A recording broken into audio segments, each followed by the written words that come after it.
sobe Ndakaaru jël joo di la ci baane bëggeel moo bëri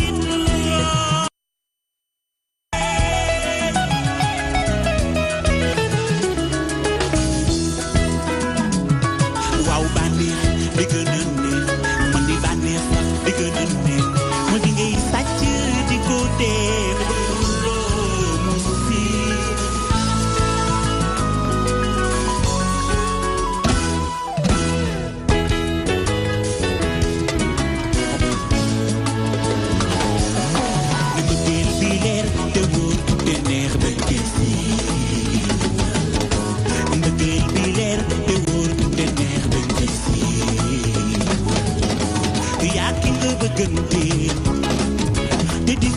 bañu si bul ko takk takku suuf di bësal ko mu leer mbëggeel bi leer te wóor te neex ba gis mbëggeel bi leer te wóor te neex ba gis yaa ki nga bëggante te di ko nëbb bañu si bul ko takk takku suuf bësal ko mu leer waaw waaw jigéen yàlla ko teral jigéen sama yaay jigéen sama jigéen jigéen sama góor a tuddi sayi waaw jigéen sunu yaay jigéen sama yaay jigéen sama jigéen yàlla ko ko jagleel jigéen sama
Exceptionnel sur les décodeurs TNT by Excaf. 4 mois d'abonnement à 15 000 francs CFA seulement au lieu de 20 000 francs CFA. 3 mois achetés, 1 mois offert. Lii nag la ñuy wax neex ba weesu neex. ñeenti weer abonnement si ñetti junni dong au lieu de ñeenti junni. maanaam ñetti weer boo jënd ñu may la benn ak TNT by Excaf daal saa su ne ñu bett leen ak ay mbégte.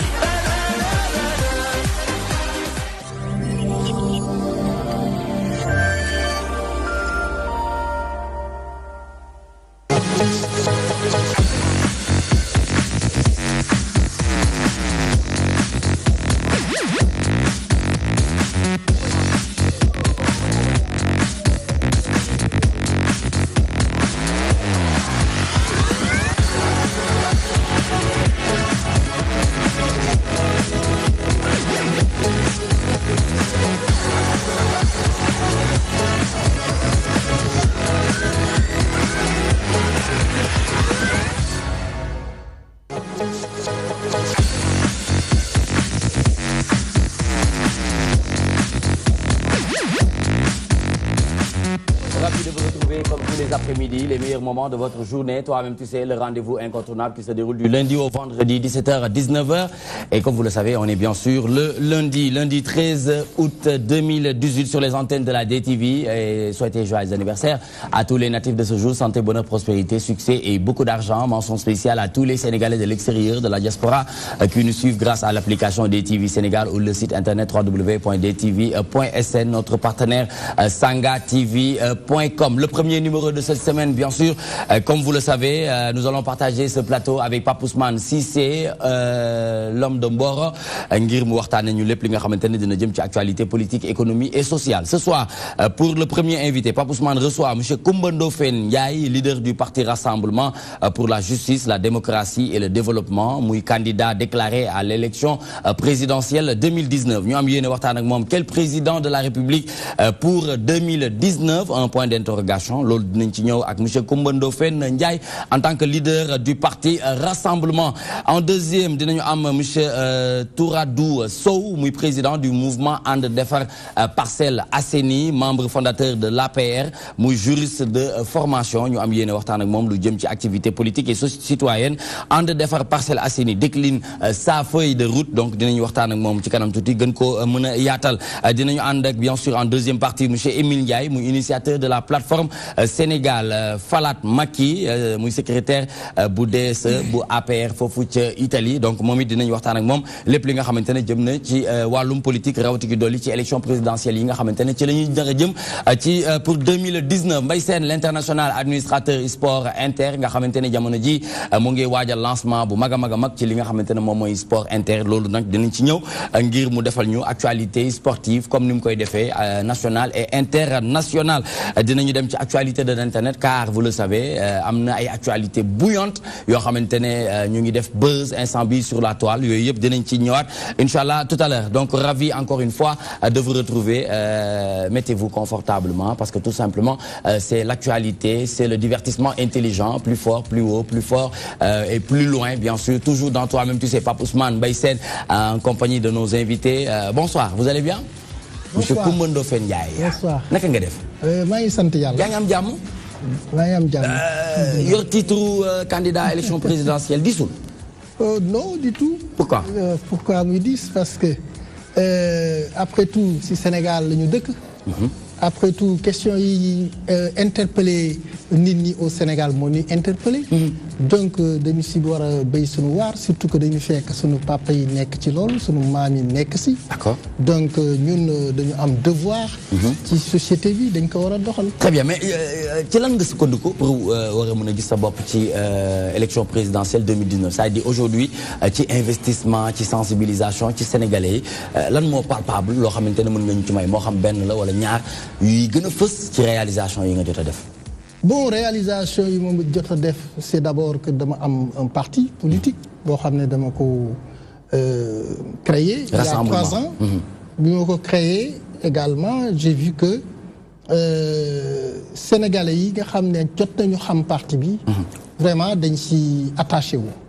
D'ailleurs dañ may demander tournée nationale déggaguloo ma def tournée nationale mais en réalité j'ai des représentants un peu partout dans le pays.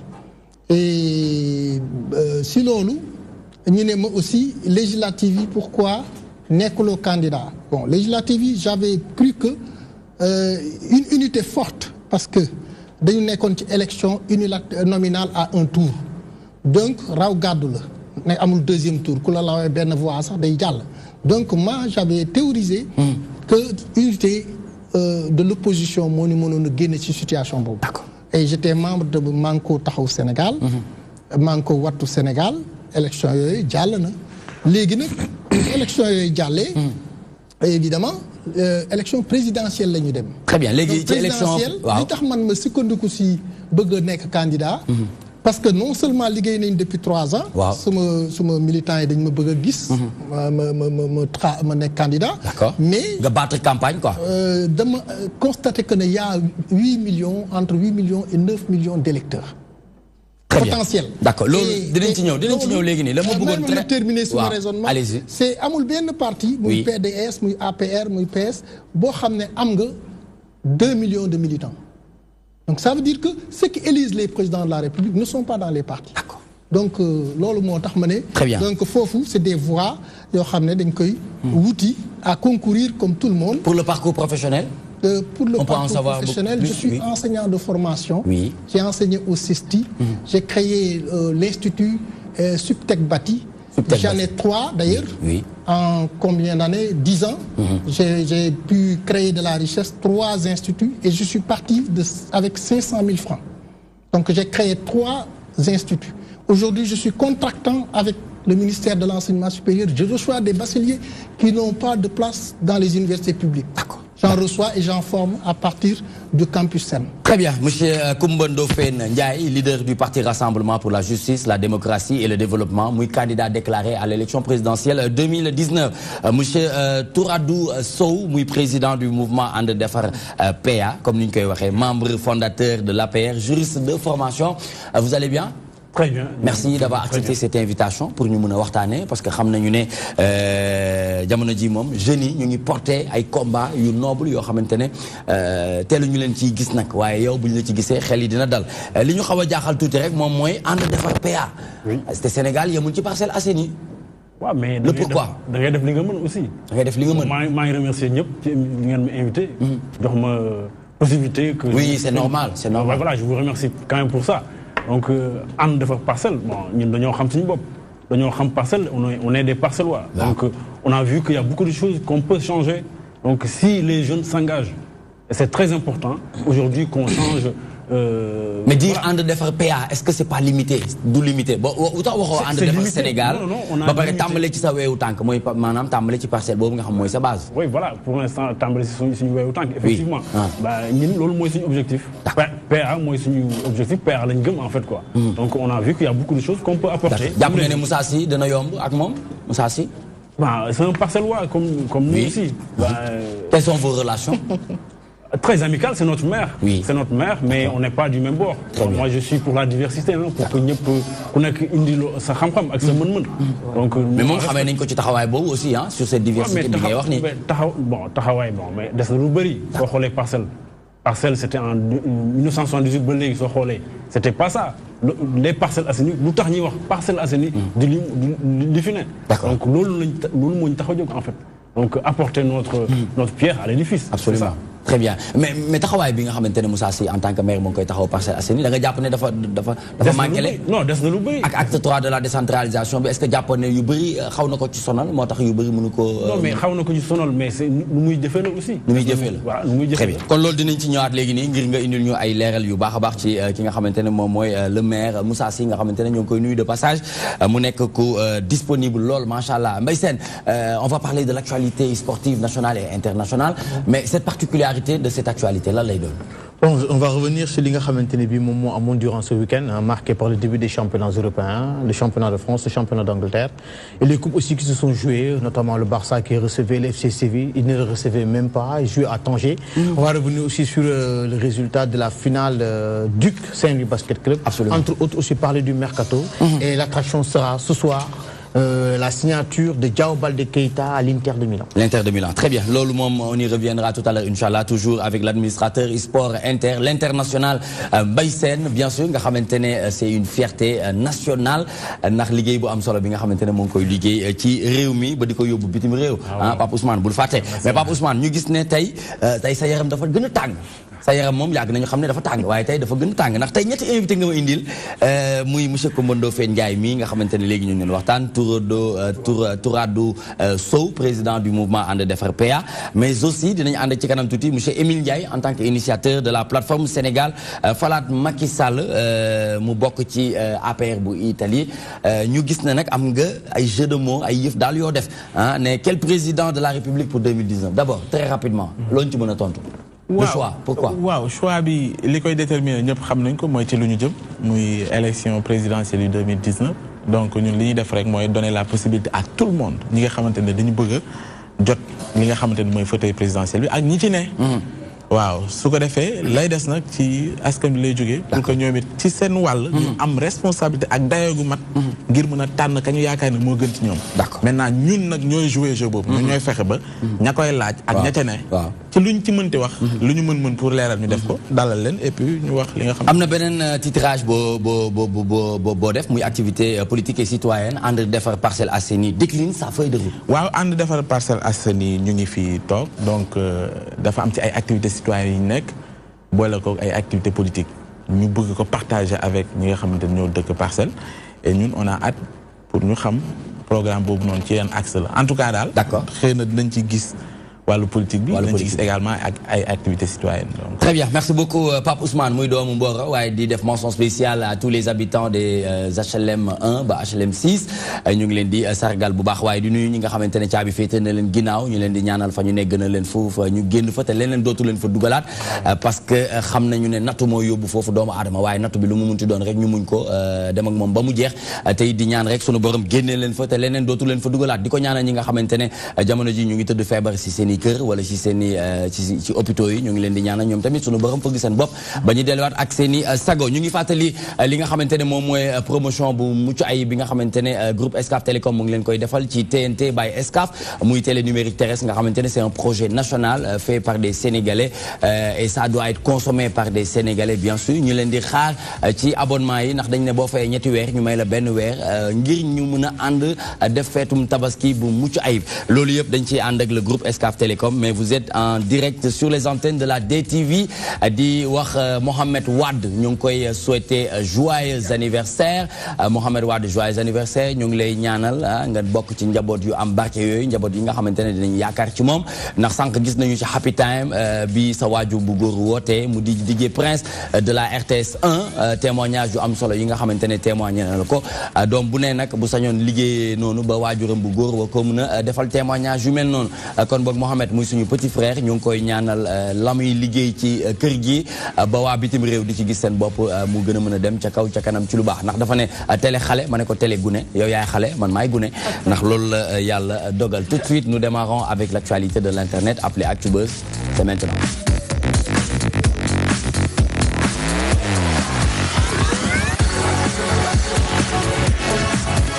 Merci Ismaël. Si on se réfère à Seneweb, Alioune Badara Cissé, médiateur de la République, rien ne fait obstacle à ma candidature. D'après Seneweb, Alioune Badara Cissé n'a rien perdu de sa liberté de ton. Le médiateur de la République qui animait une conférence pour le collectif des associations SOPE, Moudi sénégalais résident à Lyon, n'exclut pas de se présenter à l'élection présidentielle. Il a répondu aux questions que son auditoire, l'Observateur, a repris les échanges. Est-ce que je suis candidat? Je n'en sais rien du tout, esquive-t-il. Rien ne fait obstacle à ma candidature, rien. Je suis citoyen sénégalais, j'ai plus de 35 ans, je sais lire et écrire en français. J'ai les mêmes droits que Macky Sall, Ousmane Sonko, Idrissa Seck, ABC, de poursuivre. Je suis médiateur, je n'appartiens à aucun parti politique, je ne suis d'aucun bord. J'ai d'ailleurs cessé de chercher un bord. Je dois en trouver un qui ne sera nul autre que celui que je me serai tracé moi-même. Je prépare mon avenir, même si c'est trop dire. À 60 ans, il se voit comme un candidat à l'élection présidentielle de 2019. Mais dafa am ci wax bi loo xamante ne xaw na mooy du fait que mu ne il fait pas partie d'aucun parti. Donc ku wax Alioune Badara Cissé nag xel yi day dem ci président Macky Sall parce que xam nañu ne bokk nañ ci ñi ko porté au pouvoir bu élection 2011-2012. Oui, mais titre médiateur bi moo def loolu. parce que boo nekkee médiateur de la République c'est-à-dire da ngay tëddee njaaxaanaay. mais est-ce que Sénégal loolu noonu est-ce que ñoo ngi koy dund fii. médiateur de la République tëddee njaaxaanaay on se souvient avec Serigne Diop Sadakhta jamono bi muy nekk médiateur de la République. C'est vrai que souvent entre intention yi ak li texte yi wax ak souvent jëfu nit ki en tant que li muy incarné wala institution bi muy nekk. souvent dafay am ay jafe-jafe ay ni ñu koy apprécier mais tout compte fait li am mooy bu ñu nee institution bu mel ni médiateur de la République dafa am ci ay critères ak it ci li ñu koy xaare loo xamante ne médiateur ci boppam moom moo décliné lu mel noonu. maintenant au-delà de loolu Alioune Badara Cissé lu mu wax nii. du bett ñi nga xamante ne yàgg nañu gis parcours am en tout cas ci engagement am bi muy nekk ak président Macky Sall ba ni ñu ko nommé médiateur de la République leneen li may wax également mooy que ni très nuancé ci li mu wax. mais boo xoolee ba ci biir da ngay gis ni pratiquement wax na loo xam ne ku xelu di déglu da nga war a mën a xam ni. am na lu mu junj xëy na daa yegg seegul pour xam naka la ak dan la. mais ce qui est sûr mooy liste candidature pour présidentielle bi tëjoogul fii ak ñuy jege dañuy gis yeneen ñuy wane seen bopp. su buggul woon bokk. bëgguloon doon candidat da koy wax carrément. D'accord. mais le fait que tëjul buntu bi ubbiw ko. loolu yëpp dafay am lu muy bàyyi xel yoo xam ne xëy na fii ak ñuy gën a jege présidentielle dinañ ci gën a leer. Monsieur Coumba Ndoffène en tant que candidat à l'élection présidentielle naka nga ban appréciation nga am ci taxawaay bi nga xamante ne moom la Alioune Badara Cissé am bi mu nekkee Lyon parce que nee na tontoogul ci question bi te du bàyyi ba du c'est pas parce que dafa nekk bitim réew foofu c'est Lyon muy def déclaration yooyu nga xamante ne dañuy jàpp ne ragal moo ko indi mais en tant que citoyen en tant que candidat comment vous voyez cette sortie de Alioune Badara Cissé en tant que médiateur de la République? Bon. Pourquoi ça vous fait rire? En fait, ça ne me surprend pas. Parce que comment Alioune Badara Cissé, j'ai connu son papa, quoi. J'ai même travaillé avec son père, Ibrahima Cissé. Bon, ça c'est une parenthèse. Mais je sais que c'est l'un des piliers de l'APR. À l'époque, je crois que c'est lui et Macky Sall, Mbaye Ndiaye. Bon, c'est son ami universitaire. Ils ont fait l'université ensemble. C'était des amis depuis l'université. Mais vous avez, si vous regardez un peu le parcours de Alioune Badara Cissé, il a été ministre des Affaires étrangères. Tout à fait. Ouais. Sous le régime de Macky Sall. Ouais, bien sûr. Et vous avez vu les conditions dans lesquelles il a été limogé. Et après, il est resté dans la léthargie. Et maintenant, peut-être que il y a eu peut-être un début de réconciliation entre les deux. Et il lui a certainement proposé le poste de médiateur, qu'il a assumé. Mais le médiateur, ça doit être une personnalité apolitique. D'accord. Alors que Alioune Badara Cissé, tout le monde sait que c'est un militant de l'APR. Qu'ils le disent ou pas, nous l'avons connu sous la bannière APR. Il a exercé même dans le gouvernement de Macky Sall un portefeuille de ministre des Affaires étrangères. Très bien. Voilà. Donc c'est incohérent, je crois, un peu. Mais je lui concède cela parce que c'est un citoyen sénégalais qui a le droit de prétendre à la magistrature suprême. Bon, il n'y a rien. Bon, il n'a pas d'obstacle parce qu'il n'a pas en réalité juridiquement perdu ses droits civiques et moraux. Donc c'est un honnête citoyen qui est là, qui peut être candidat. Rien ne l'empêche à être candidat. International. Est-ce que du diversion voilà may bàyyi ma laaj waa Parcelles waa PA waa PA de ñu ngi def ñu CM2. moi monsieur waaw man de moom Très bien, oui, vous en pensez quoi? Je voulais intervenir parce que ce monsieur, il est catastrophique en fait, quoi. Comment ça? Oui, il est catastrophique parce que c'est pas son premier coup de cette posture en fait. On se rappelle, avant 2012, il avait maintenu le doute. Même est-ce qu'il est toujours avec APR? Est-ce qu'il n'est pas avec APR? Pendant qu'il était ministre des Affaires étrangères, qu'est-ce qu'il a fait? Au lieu de remobiliser derrière Macky Sall, qu'est-ce qu'il a fait à Saint-Etienne? Il faisait des meetings par-ci par-là pour contrôler. Pour contrôler quoi? Pour contrôler le parti. D'accord. C'était ça. Bon, c'est ça son problème. Moi, je pense qu'aujourd'hui, il est complètement à côté de la plaque. Ouais. C'est un gars. Vous pensez qu'il est out? Non, il est out parce que ce qu'il fait. Mais n'oubliez pas qu'Alioune Badara Cissé, c'est un cadre aussi. Il a une obligation de réserve, de discrétion pour les fonctions. Très bien. Pour les fonctions qu'on lui a confiées. D'accord. Moi, je pense qu'il devrait être discret, encore beaucoup plus discret et vraiment, pour ne pas dire fermer sa bouche. D'accord. Qui se tue quoi? Voilà. Très bien, mais Maysen, on vient de recevoir le suñu waaji waaju bëri titre nag la ñu indi tey Émile ñëwati na Émile na nga def. sant sëñ Fallou. Ba yaa ngi ci jàmm. ngi sant bu Ça fait un bout de moment là. Oui, c'est vrai. ci lan nga nekk. Toujours derrière le président Macky Sall. yaa ngi wut ay stratégie pour falaat ko à l'élection présidentielle de 2019. Actuellement fi ñu toll sax du ay stratégie mais pour leeralal ñiy wax li dul dëgg ñu ubbi seen bët. moo tax dañu toll ci stratégie xippil xool. D'accord loolu dinañ ci ñëw léegi nii incha allah mais en attendant dégg nga ce qui fait l'actualité en ce moment ça fait le buzz même sur la toile muy Alioune Badara Cissé qui se voit comme un candidat à l'élection présidentielle de 2019. Pour man du problème parce que sénégalais la am na âge bi nu wax pour nga nekk candidat.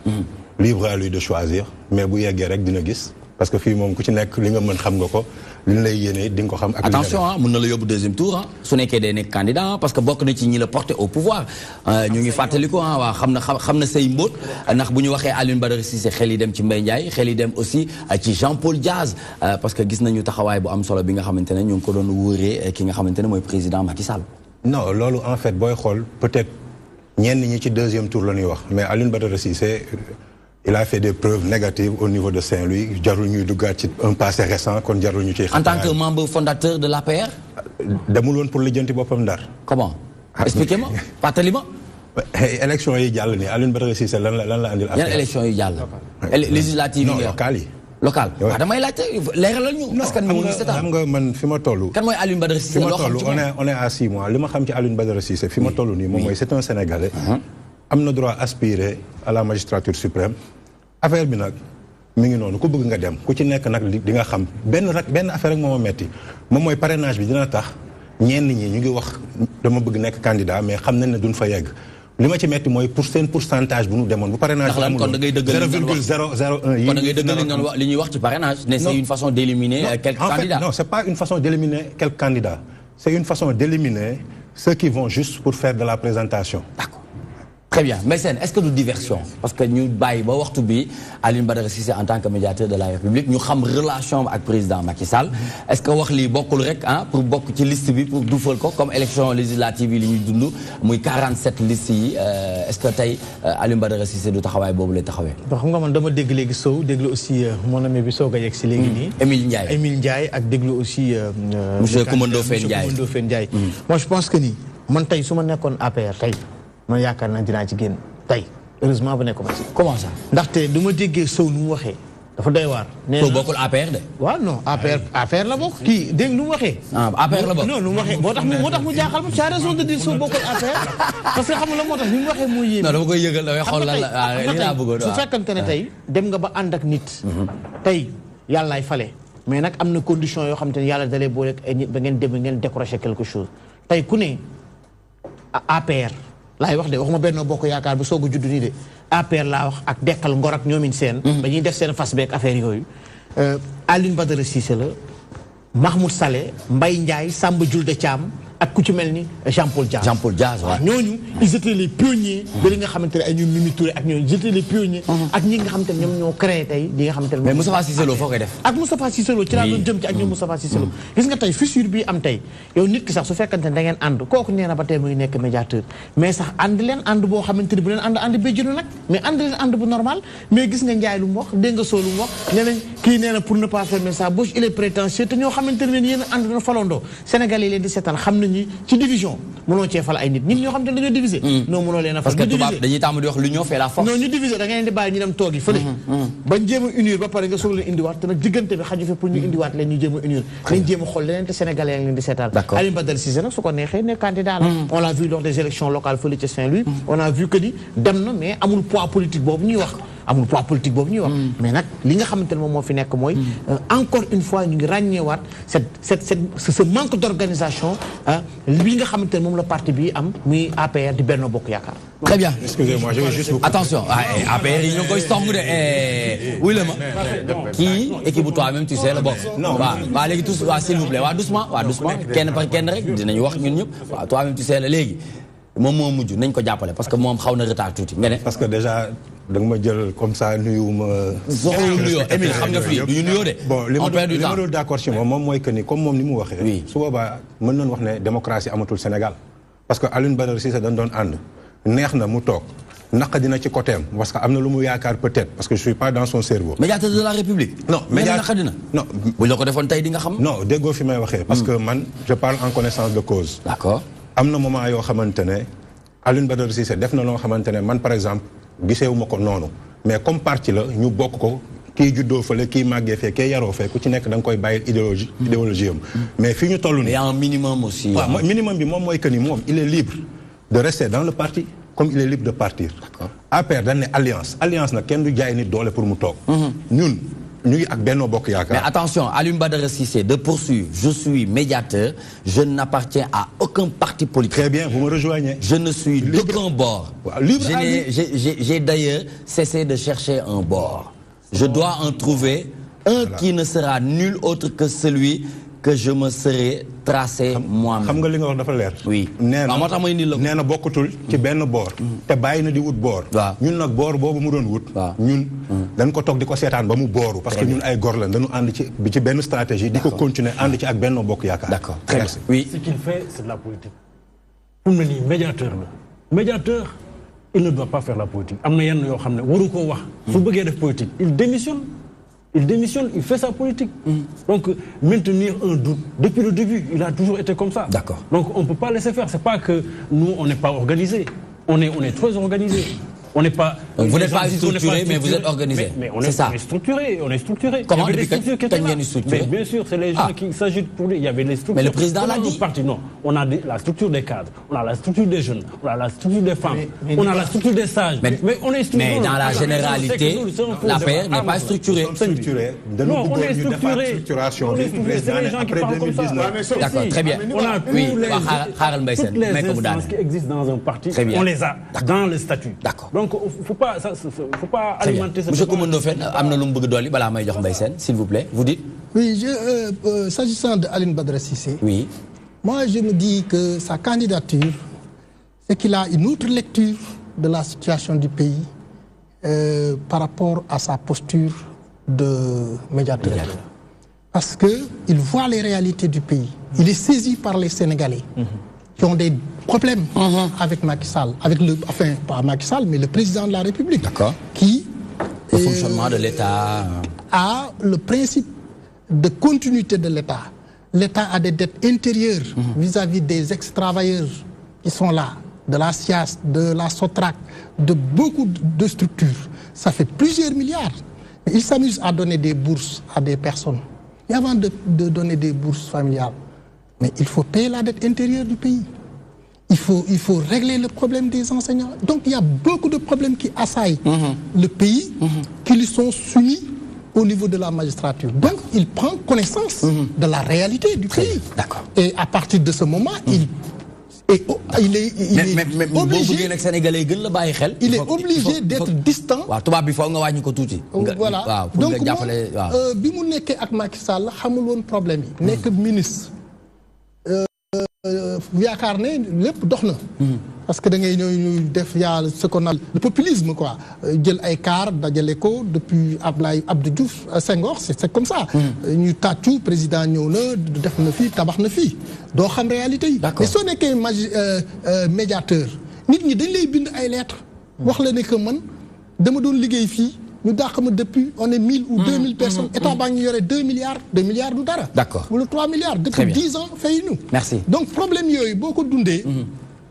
su fekkee nit rek nga donc ku mu mën a àndal mu teg tànkam ci loolu faju ko mënatoo ko bëgg. Jërëjëf merci beaucoup loolu c'est des réalités yoo xam ne nit ku nekk boo ko dundee da ngay sensible. Très bien merci ku ko dundul nag mënu ko xam. D'accord jërëjëf merci monsieur Coumba Ndoffène Ndiaye moom it dinañ ñëw ci moom Mbaye Sène lan nga bëgg daaneel. Rapidement rek pour daaneel ne sama gars yi nee nañu que l'APR est structuré wala Benno Bokk Yaakaar est structuré xam nga lu structuré. su amoon kon yaakaar naa ne Dakar di ngeen xam ne ngeen koy gérer plus de leaders yu dëkk Dakar ku ci nekk yaa ngi xëcc sa boor barki dem Amadou Ba Moustapha Cissé Lo ak am na Abdoulaye Diouf Sarr ku ci nekk yaa ngi xëcc sa boor si termine rek Sow tey loolu def temps bi jeex na pour yow bàyyi ko mu daane su amoon dina on y reviendra ñaareel bi duñ jël Farba di ko yóbbu fële nga xamante ne moom mooy Farba Ngom di ko fële ci Touba pour mu gérer li nga xamante ne moom mooy seen parti te dëkk Touba je termine Sow et li nga xamante ne moo gën a doy waar seen njiit recevoir seen ay xale biir palais ngeen nekk fa ti dóorante di xeex defe naa lu structuré doo leen dem ba fi nga xamante ni foofu la seen leader nekk ngeen fay xeex yaakaar naa ne lu structuré moom bu leen ko fi sax yëkkati. Merci beaucoup Mbaye Sène mu nekkoon première actualité de l'internet ñu àndoon ak Seneweb mu ñuy fësalal ne Alioune Badara Cissé en tant que médiateur de la République rien ne fait obstacle à ma candidature ñu àndoon ci ak Seneweb mais Pape Ousmane ci week-end bi daanaka ci actualité ñu ngi doon dégg les femmes de Benno Bokk Yaakaar buy pousse ki nga xamante ne mooy Aminata Tall à la porte pour ñu teg fa ki nga xamante ne mooy tu en penses quoi? Ouais, mais ñoom yàgg ñu ko nëbb boo fàttali ko avant famille sax même institution. Mais c'est vilain dafa ñaaw quoi. Mais c'est vous dire que ni. quoi qu'on puisse dire am na taxawaay bu am solo bu Aminata Tall am madame Aminata Tall am ñu xëy nii di ko dégg nii ci mbedd bi ci média bi nii tamit dafay. bis bu maa ngi rêvé Sénégal gis maanaam bu ñuy évaluer l'action politique réellement dite mooy bu ñu ko axé sur les résultats chaque fois loolu ma ne su ma amee président boo xam daf ma naan. élection yi di ñëw yéen ñi ma tabb nii bu ngeen gañewul dinaa def ndàngam balaa muy wax loolu danaan li ma leen dénk pour ngeen taxawee askan bi ku ko ci matul dinaa la fa teggi teg fa keneen fii ak ñun mënuñu comprendre lan mooy maanaam mënuñu def la distinguo entre buñ la joxee poste boo xam te uniquement parce que service public la war a doon pour nga taxaw askan wi saa nga xool APR lañ far war a nangam fii ak yegguñu ci dimension boobu noonu ci responsabilité fii ak ñu ngi confondre mooy ni fu ñu mënti dem ci administration ak lu mënti doon dañ ko jox ñi nga xam ne ñoom ñoo àndandoo ñu gouvernandoo ñu bàyyi fële lépp luy compétence et tout ba sax yow ñi ngay jël di leen dugal ci ca fa nga nekk ci maanaam poste fa nga nekk di liggéey ñi ngi fay jël ñëpp parce que yéen a bokkoon doon xeex démb barki démb ay clients politiques quoi exactement fii ak politisation boobu ñu gis à outrance ci suñu administration fu mu mënti doon fii ak demuñu ba débattre loolu ma am njiit boo xam damay wóor ne am na benn parti boobu ma porté ma ñëw au pouvoir mais une fois que parti boobu porté ma nekk au pouvoir su ma yegsee damay xam ne sénégalais yëpp laa war a yemal au même niveau nekkatul ay maanaam damay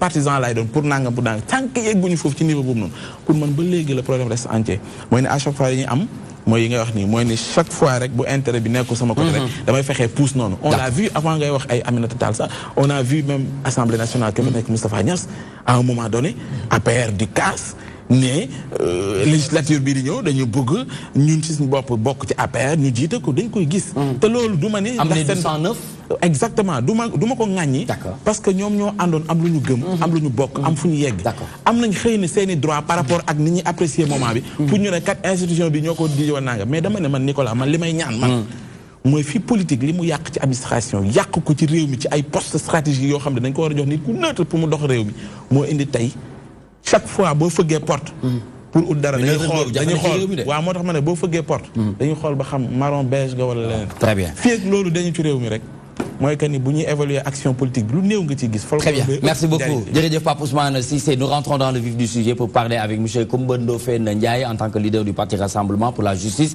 la démocratie et le développement candidat déclaré à la présidentielle 2019 sànq yaa ngi wax ni dafa am lu motiver sa candidature lu waral nga bëgg a maanaam bokk ci ñiy laaj réew mi en 2019 est-ce que ci motivation yi mën nga ñëw expliquer ñu un peu lan la.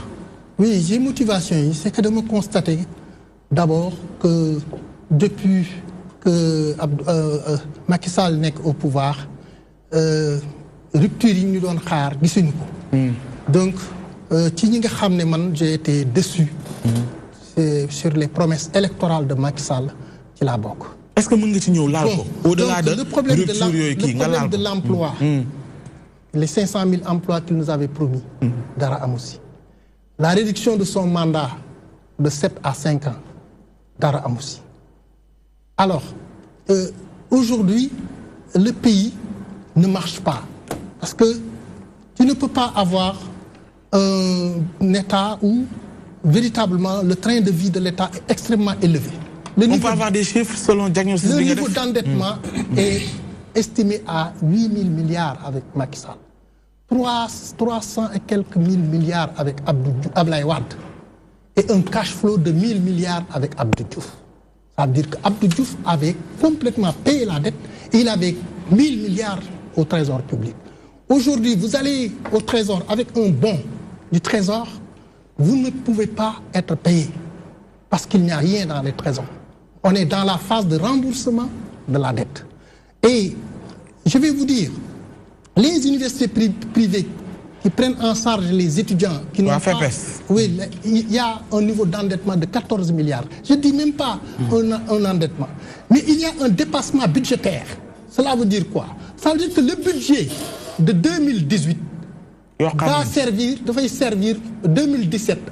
Dépassement budgétaire, c'est-à-dire que budget 2017, 2018 la ñuy fay lañ koy fay ci biir budget 2018 lañ koy fay lañ koy inscrire pour fay ko.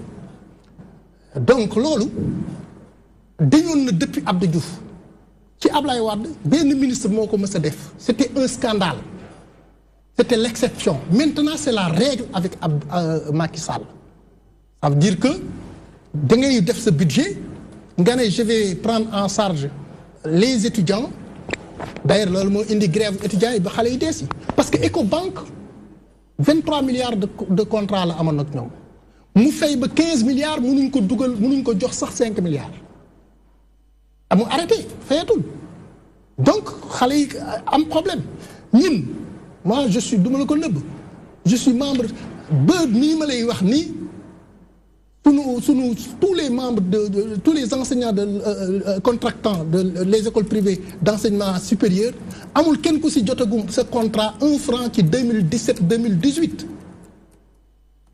liñ la fay mooy 2016 2017 2017 2018 il risque de le payer en 2018 2019 est-ce que dina ko fekk.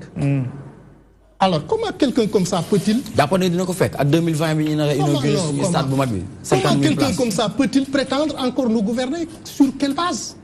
Maintenant, il y a des gens qui ne sont pas au fait des actualités, des réalités. Parce que c'est assez superficiel. Mais réalité yi Sénégalais yi di dund xamuñu ko. Il y a des milliers de personnes yoo xam ne état bi mu ngi leen yoreel ay milliards. mënu leen fay. C'était des ex-travailleurs de la Sotrac, de la SIAS ak yeneen. Il y a des entreprises qui opèrent à Diamniadio. Ils sont restés 6 mois sans être payés. Et ils ont presque livré les travaux parce qu'il n'y a rien dans les trésors publics. Il n'y a rien dans les trésors publics. On a beaucoup de tension au niveau de la trésorerie. Non, parce que j'ai des amis inspecteurs du trésor. Moi, en avril, j'ai été là-bas parce que l'État me devait un complément de paiement de 2017.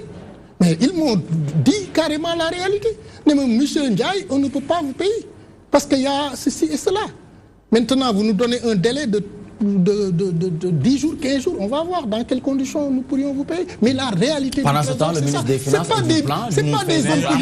C'est pas des hommes politiques. C'est pas des hommes politiques. Mais est-ce que c'est pas des hommes politiques. Ça, c'est des technocrates qui sont venus là-bas par le biais du mérite. Ils ont été à l'ENAM, à l'université, ils ont été à l'ENAM. C'est pas Macky Sall qui les a mis là-bas, c'est pas Abdoulaye Wade, c'est pas Commando Fendiaï qui les mettra là-bas. C'est des fonctionnaires. C'est des fonctionnaires.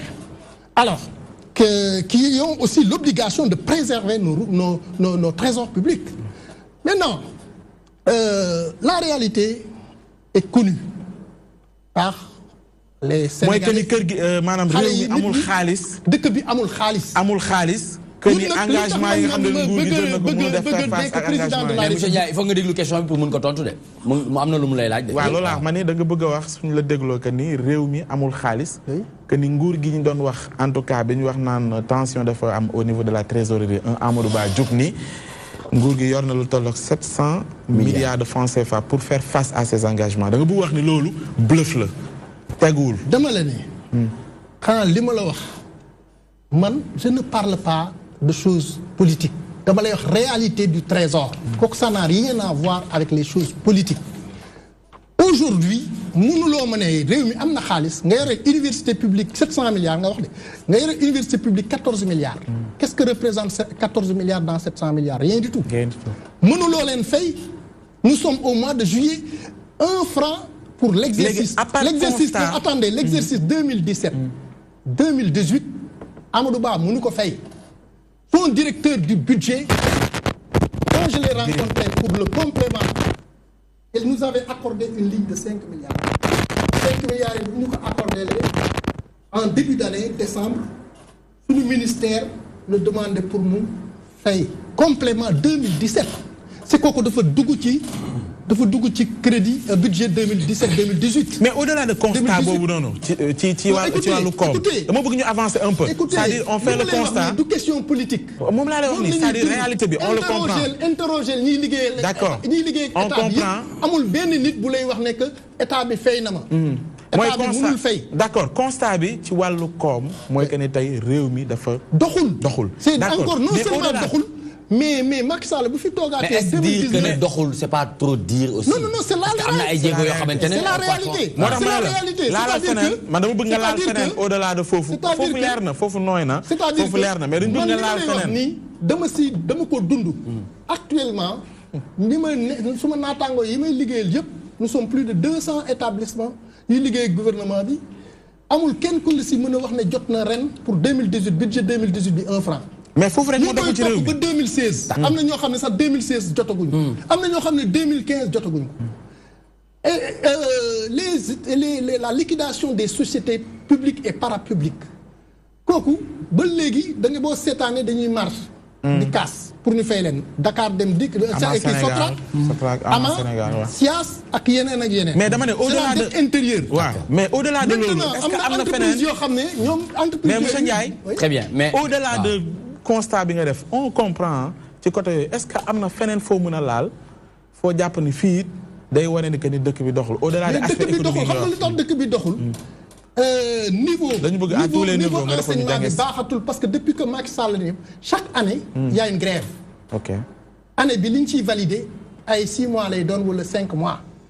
et grève yooyu li koy indi c'est nos accords de 2003. En 2003 nous ñoo génn tous les syndicats d'enseignants du Sénégal contre Ablaye Wade. parce que bi ñuy grève 99 2000 Ablaye Wade nous a dit.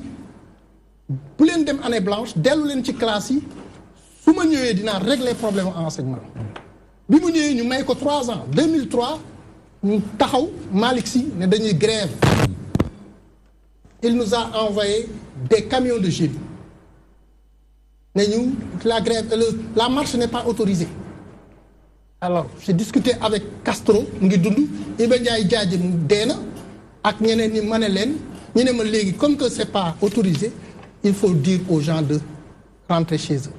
Maneko, nous n'allons pas rentrer chez nous. Nous allons défier les forces de l'ordre là. Ah oui. Parce que nous avons le droit de manifester. C'est consacré. Alors le colonel qui était envoyé par la police est venu.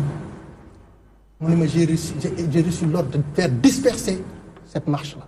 Maneko, prenez toutes vos dispositions parce que nous allons marcher sur vos véhicules. Il me dit quoi? Je lui dis, nous allons marcher. Non seulement nous allons marcher, mais nous allons même marcher sur vos véhicules.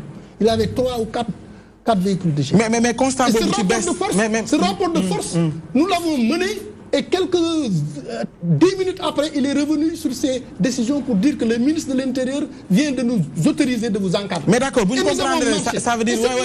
C'est cette marche-là qui a donné naissance à tous ces accords-là que Abdoulaye Wade a exécuté à 60%. Et que Macky Sall devait exécuter à 40%.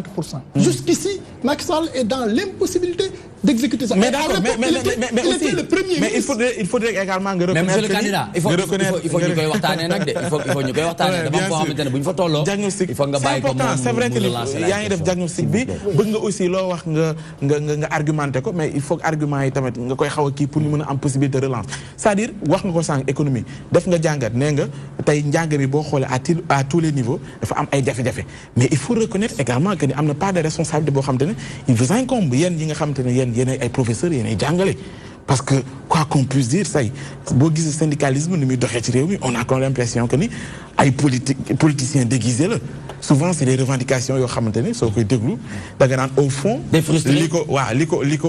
ko soubassement bi du réellement prendre en charge préoccupations jàngalekat yi il faut am leneen lu nekk ci ginnaaw il faudrait également bu ñu analyser ñuy bàyyi xel loolu. Je suis même gêné qu'un tel raisonnement soit tenu par un homme de médias. Ah, mais parce que c'est la réalité. Mais non. Et puis c'est-à-dire que vous ignorez fondamentalement les revendications des enseignants. Vous savez pas que aujourd'hui, il n'y a pas plus légitime que les revendications des enseignants. Vous prenez le corps des maîtres contractuels qui sont dans les villes et villages. Ce corps-là, c'est un corps qui a été créé pour compenser le gap parce que l'État ne peut pas payer tous les enseignants. On vous dit, vous avez 50 000 francs, vous allez enseigner pendant 3-5 ans et vous allez faire votre examen d'État, de CAP. Vous allez être encadré dans une école de formation pendant une période. Vous le faites pendant, c'est un sacrifice. Quelqu'un qui travaille pendant 3 ans. nit kuy liggéey nga di ko fay fukki junni yoo xam nga ne fukki junni mënul dundal sax mbindaan yi sax léegi duñ leen fay fukki junni. min na daa doole.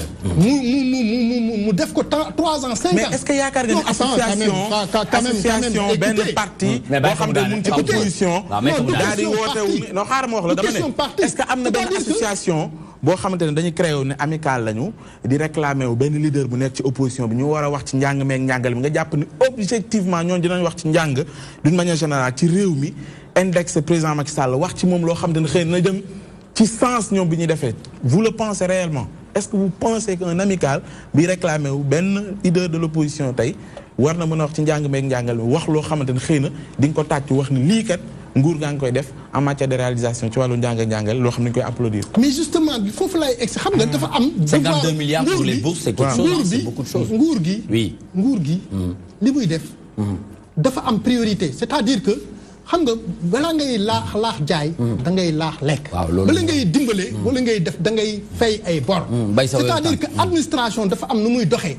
dañ lay wax yow boo amee diplôme tel magistrat nga ñu ne waaw ñu ne boo génnee sa diplôme ENAM ñëw ak diplôme bi boo ko dugalee rek dañ la war a def magistrat. ñu ne la yow bu fekkee commissaire de police nga boo jógee école de police inspecteur nga woon boo defee sa stage foofu boo ñëwee dañ la war a fay comme commissaire de police. oui donc enseignant bi bu defee loolu ba am CAPM dañ ko war a reclasser. maintenant problème bi mooy da ngay am 23 000 personnes 40 000 personnes yoo xam kenn du leen reclasser. alors que le reclassement du loo xam da nga ko war a négocier wala waxtaan wala ñaan. mais on avance du rek jàng bi ah. très bien Pape Ousmane on avance ci yeneen point yi. Pape Ousmane mail mooy tax nit ñi du ñuy grève du ñu déglu kenn parce que dañu nekk ci seen droit dañu am ay problème de survie. am ay doom am jabar yu war a tedd war a dund. nga xañ leen ko. très bien man dafa am ñaari ponk yoo xamante ne bi suñu la déggee nga wax ko. day xaw a jaaxal ñii te nag ñun ñëpp ay sénégalais te sénégalais ak ñuy seetaan. xam nga wax nga sànq wax nga le cas de étudiant boobu ñu rey fële ca Saint-Louis et nous on a pris la peine d'aller fi nga xamante ne moom mooy direction des bourses laajte li nga xamante ne mooy information yëpp par rapport aux états yaakaar nañu wax nga léegi turu banque boobu am na lu mu doon demee dara su ñuy dugg ci biir détails yi kooku waroon xale boobu waroon naa mën a ñàkk bañ a faatu ndaxte nag état yi taxawoon na nit ki nag lu ne faa nga kenn du ko jeex ñaareel bi wax nga léegi ne par rapport ak sa li ngay défendre man dama sentir un sentiment de frustration parce que réew rek du enseignement réew santé ngi ci réew lekk ngi ci réew fajoo ngi ci réew lu nekk lekk ngi ci mais su fekkante ne da nga bëgg a taxawaayu non enseignants yi dañoo war def ndàngam réew enseignement rek yoru ko donte xale yi foog ñu xamal leen pour ñu mën a gérer ji réew mi ëllëg mais ni ngay waxee ni dafa mel ni benn ponk rek nga taxaw ci réew mi Pape Ousmane je termine Pape Ousmane relancé na la léegi par rapport dafa leen nga diagnostiquer réew mi man tey c'est un point parmi tant oui mais bàyyi ko mu daane après nga jël man tey 11 points dans le PRDS un plan de réforme pour le développement dinañ ci ñëw léegi nii monsieur Ndiaye Michel Ndiaye 12 points. Monsieur Ndiaye on est dinañ ci ñëw léegi. mais wuy ko lim lay laaj Michel Ndiaye suñu la dégloo s'il vous plaît. dañ la dégloo dañuy ràññee ni comme yow da nga fi taxawal rek benn parti nga fi taxawal te réew du benn parti mooy enseignant yi xam nga lenn teen am na duñ dugg ci biir parce que suñ ci amul ay mag am nañ ci ay nijaay wala suñ ci amul ay nijaay am nañ ci ay rakk yoo xamante ne ay enseignant lañu moo xam ay professeur lañ ndaxte li nga xamante ne ñu ngi koy dékku ni metti na waaye nag yow sa discours bi nga tiinee nii on sent beaucoup plus de la frustration que quelque chose boo xamante ni dafay war a ñëw pour mun a defar loolu laa amoon ci lu ma ci yokk Nicolas. très bien man li nga wax dama doon commencer di énumérer parce que man dama la ne d'abord si suma plan de réforme pour le développement du Sénégal dama ne budget présidence de la République 84 milliards la 50% 42 milliards yi dama koy jël pour régler le problème de l'éducation et de la santé. pourquoi kuy bëgg réew mi di diggaate rek. defal naa loolu moo ma jaaxal. defal naa da ngay diggaate di wax ay chiffres question parce que dafa am loo xam ne dañ koo bind ñu tuddee ko les OMD. les objectifs du millénaire pour le développement. kooku créé wu ma ko keneen créé ko Nations Unies ñoo ko créé. wax ne réew yëpp képp koo xam ne da nga bëgg a développer sa réew enseignement bi da nga koy teg ci kaw. nga atteindre objectif yi. yoru réew de enseignement rek yoru réew de. non attends les objectifs du développement pour le millénaire. dañ ne priorité bi c'est des ressources humaines. xam nga la pauvreté c'est quoi? La pauvreté c'est là, c'est dans le mental. Quelqu'un qui n'a rien appris, qui ne sait rien faire, il est pauvre. Mais quelqu'un qui a des bagages, qui connaît, il est riche. Parce que si vous le mettez en œuvre, il va créer de la richesse. D'accord. Bon, donc c'est pourquoi il faut de bonnes ressources humaines.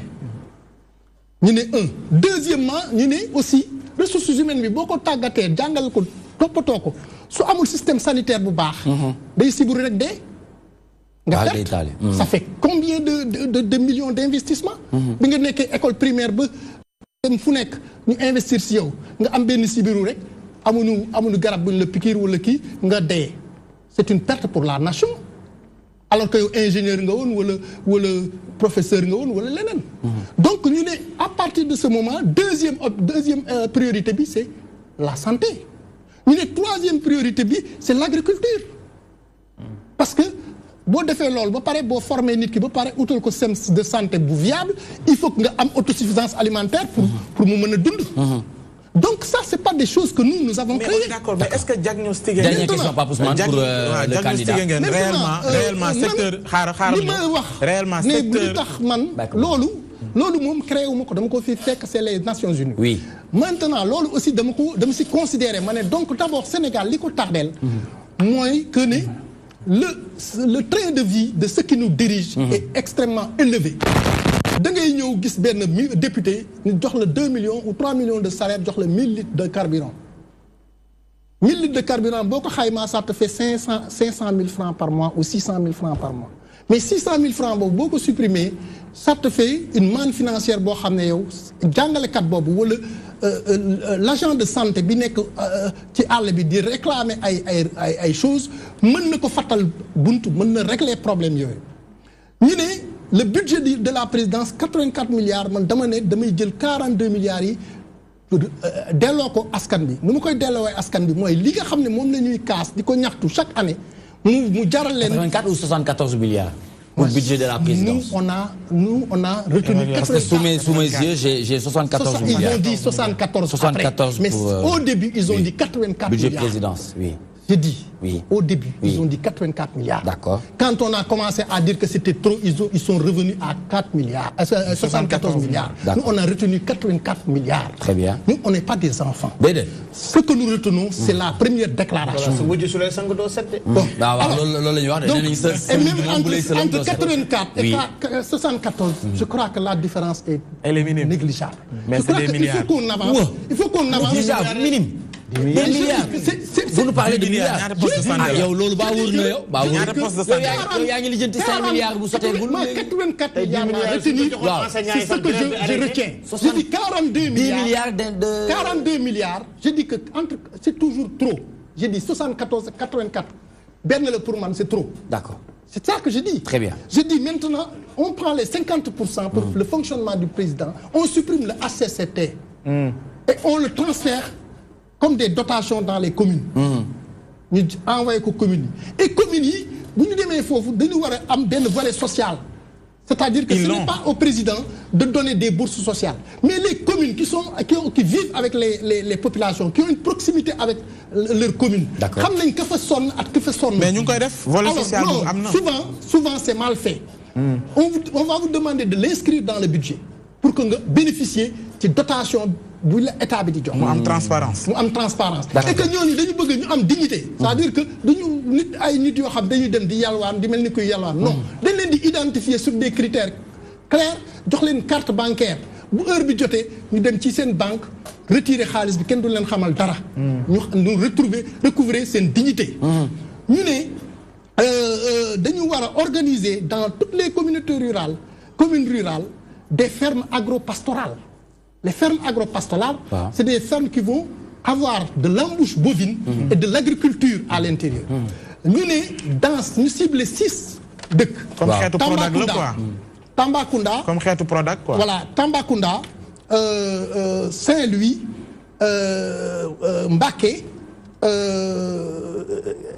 Il y a 5 villes qui ont fait installer des usines de fabrique de téléphones portables, d'ordinateurs portables et de véhicules de transport. C'est-à-dire que nous suspendre l'importation des véhicules au Sénégal. Nous avons fabriqué des jeunes Sénégalais? Non, des jeunes Sénégalais, mais nous créer ce qu'on appelle un partenariat en achetant les brevets de fabrication de Toyota, de BMW, de Renault et de Peugeot. Ces véhicules que nous avons... Aspid ngeen ci nar a liggéeyal parce que Aspid ñoo yëngatu ci lépp luy breveté affaire yooyu xam ñan ñoo yëngatu ONFP ak yu mel noonu. La dernière question professionnelle également. Mais ce sont nos techniciens qui vont travailler en connivence avec les techniciens. On fait ce qu'on appelle le volet TTC, transfert de technologie effective, TTE. Ça, c'est le 10e point, c'est le transfert de technologie effective. C'est-à-dire que nous avons considéré que depuis l'indépendance, c'est le 6e point, promotion des petites et grandes entreprises. Nous constater que depuis Senghor Nex, nous n'avons jamais pu créer des industries avec le transfert de technologie. Nous avons toujours importé et nourrir les entreprises étrangères. Maintenant, nous voulons aller en rupture. Rupture, c'est que nous voulons ingénieurs yoyu ñew ñu jënd seen brevet ñu défar auto yi fi défar téléphone portable yi fi défar ordinateur yi fi ba paré former suñu ay ndaw yi joggé ay polytechnique CNCP CQP etc. lolu buñ ko défé il y aura plus de 700 000 emplois dans ce pays là. Merci beaucoup. Merci. Mais la question déjà. D'accord.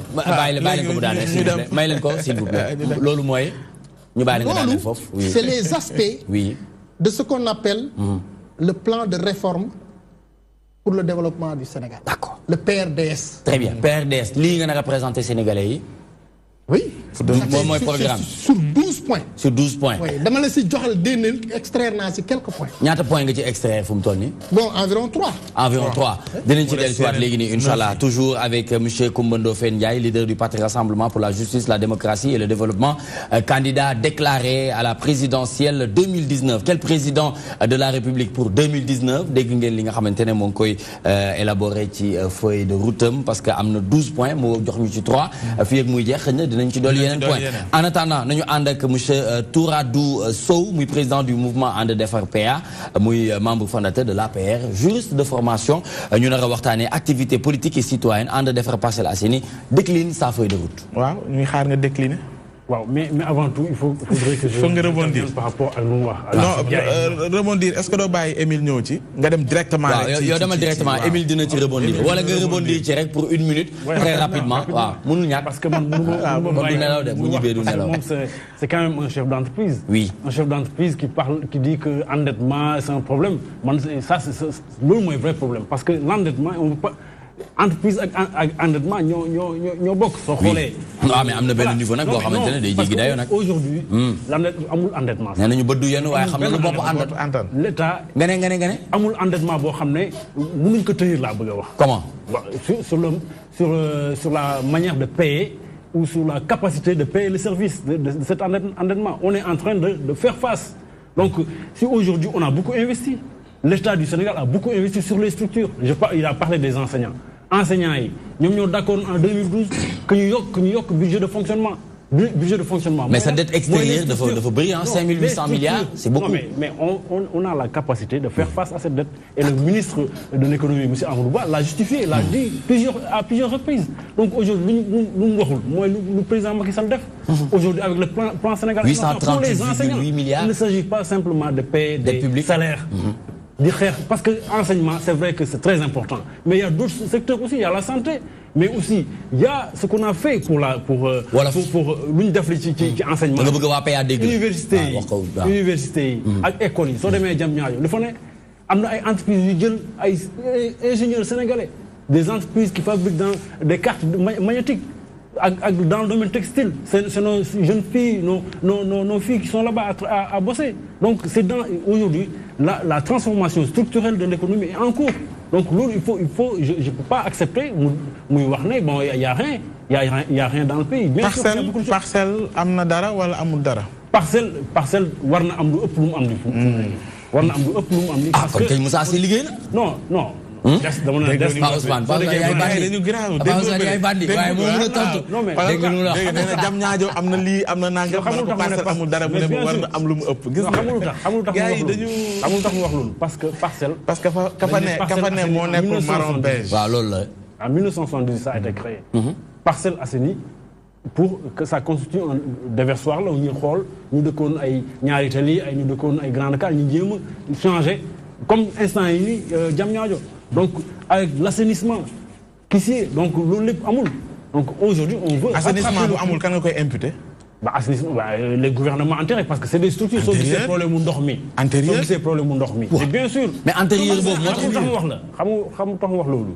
parce que, capacité, je donne un exemple, simplement. Les tuyaux qui sont là-bas sont plus adaptés. Oui, mais nous, Mais non, mais bien sûr, c'est en cours mais oui, en 2018, ça va pas en cours. Coup de baguette magique, coup de baguette magique. Mais non, en fait, li ñu war a saluer te bëgg ko saluer mooy liggéey bu am solo bi maire Moussa Sy di liggéey foofu. Parce que quoi qu'on puisse dire, c'est un Sénégalais boo xamante ne xam nañu taxawaay bu am solo bi muy taxawee ci biir Parcelles Assainies parce que da ngay gis ñoo xamante ne APR la ñuy bokk sax mais dañuy rafetlu taxawaay bi nga xamante ne Moussa Sy mu ngi koy taxaw. Pour une première nag ma gis un politique bu toog buy wax ne Moussa Sy ñeente. Mais bien sûr, la preuve, tu constates, inondation ñu continue. Où ça? Je prends un exemple simplement, stade construction, stade boo xam ne xale yëpp a ngi koy xaar. Il a bloqué les travaux. Mais bien sûr, il a bloqué les travaux pour dire que c'est un problème politique. Non, c'est pas un problème politique aujourd'hui. Mais activité yooyu ñu leen di xaar ci wàllu politique ak citoyenneté lan la? Bon, activité yi c'est dans en fait domaine citoyen, c'est agir, aider la population par des actions sociales. Par des actions sociales au niveau des ASC.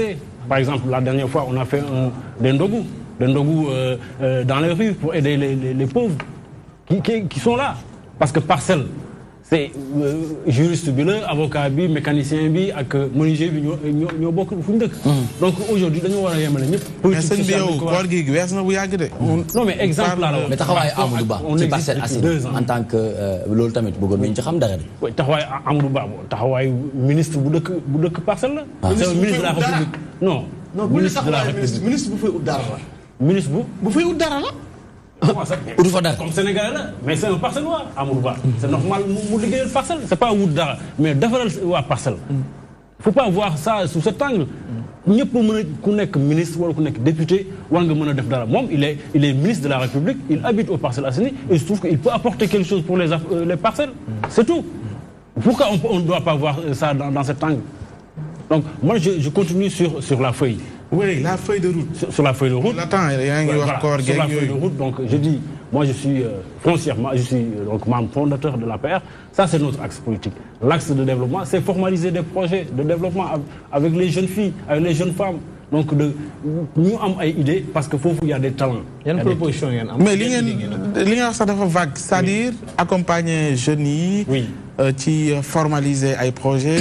C'est quoi concrètement lan la parce que loolu yëpp pratiquement théorie la lan la ñuy xaar concrètement ci activités yi ngeen bëgg a dérouler yoo xam ne da ngeen jàpp ne jeexital bi mooy jëriñ askan wi fa nekk notamment les jeunes. Notamment les jeunes, les femmes. ñu am ay structures yoo xam ne war nañ mën a am nañ ay idées yoo xam ne pour dans la pêche par exemple.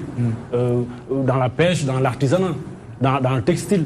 Bon, c'est des idées, c'est des projets. léegi soxna wala jeune bu ñëw ne la kat man dama am idée. pour ci wàllu napp. wala am na xam-xam ci wàllu ñaw. par exemple ngeen may dimbalee. voilà ñun man je suis juriste donc je suis dans le domaine de la création d'entreprises. On peut les aider à formaliser le projet.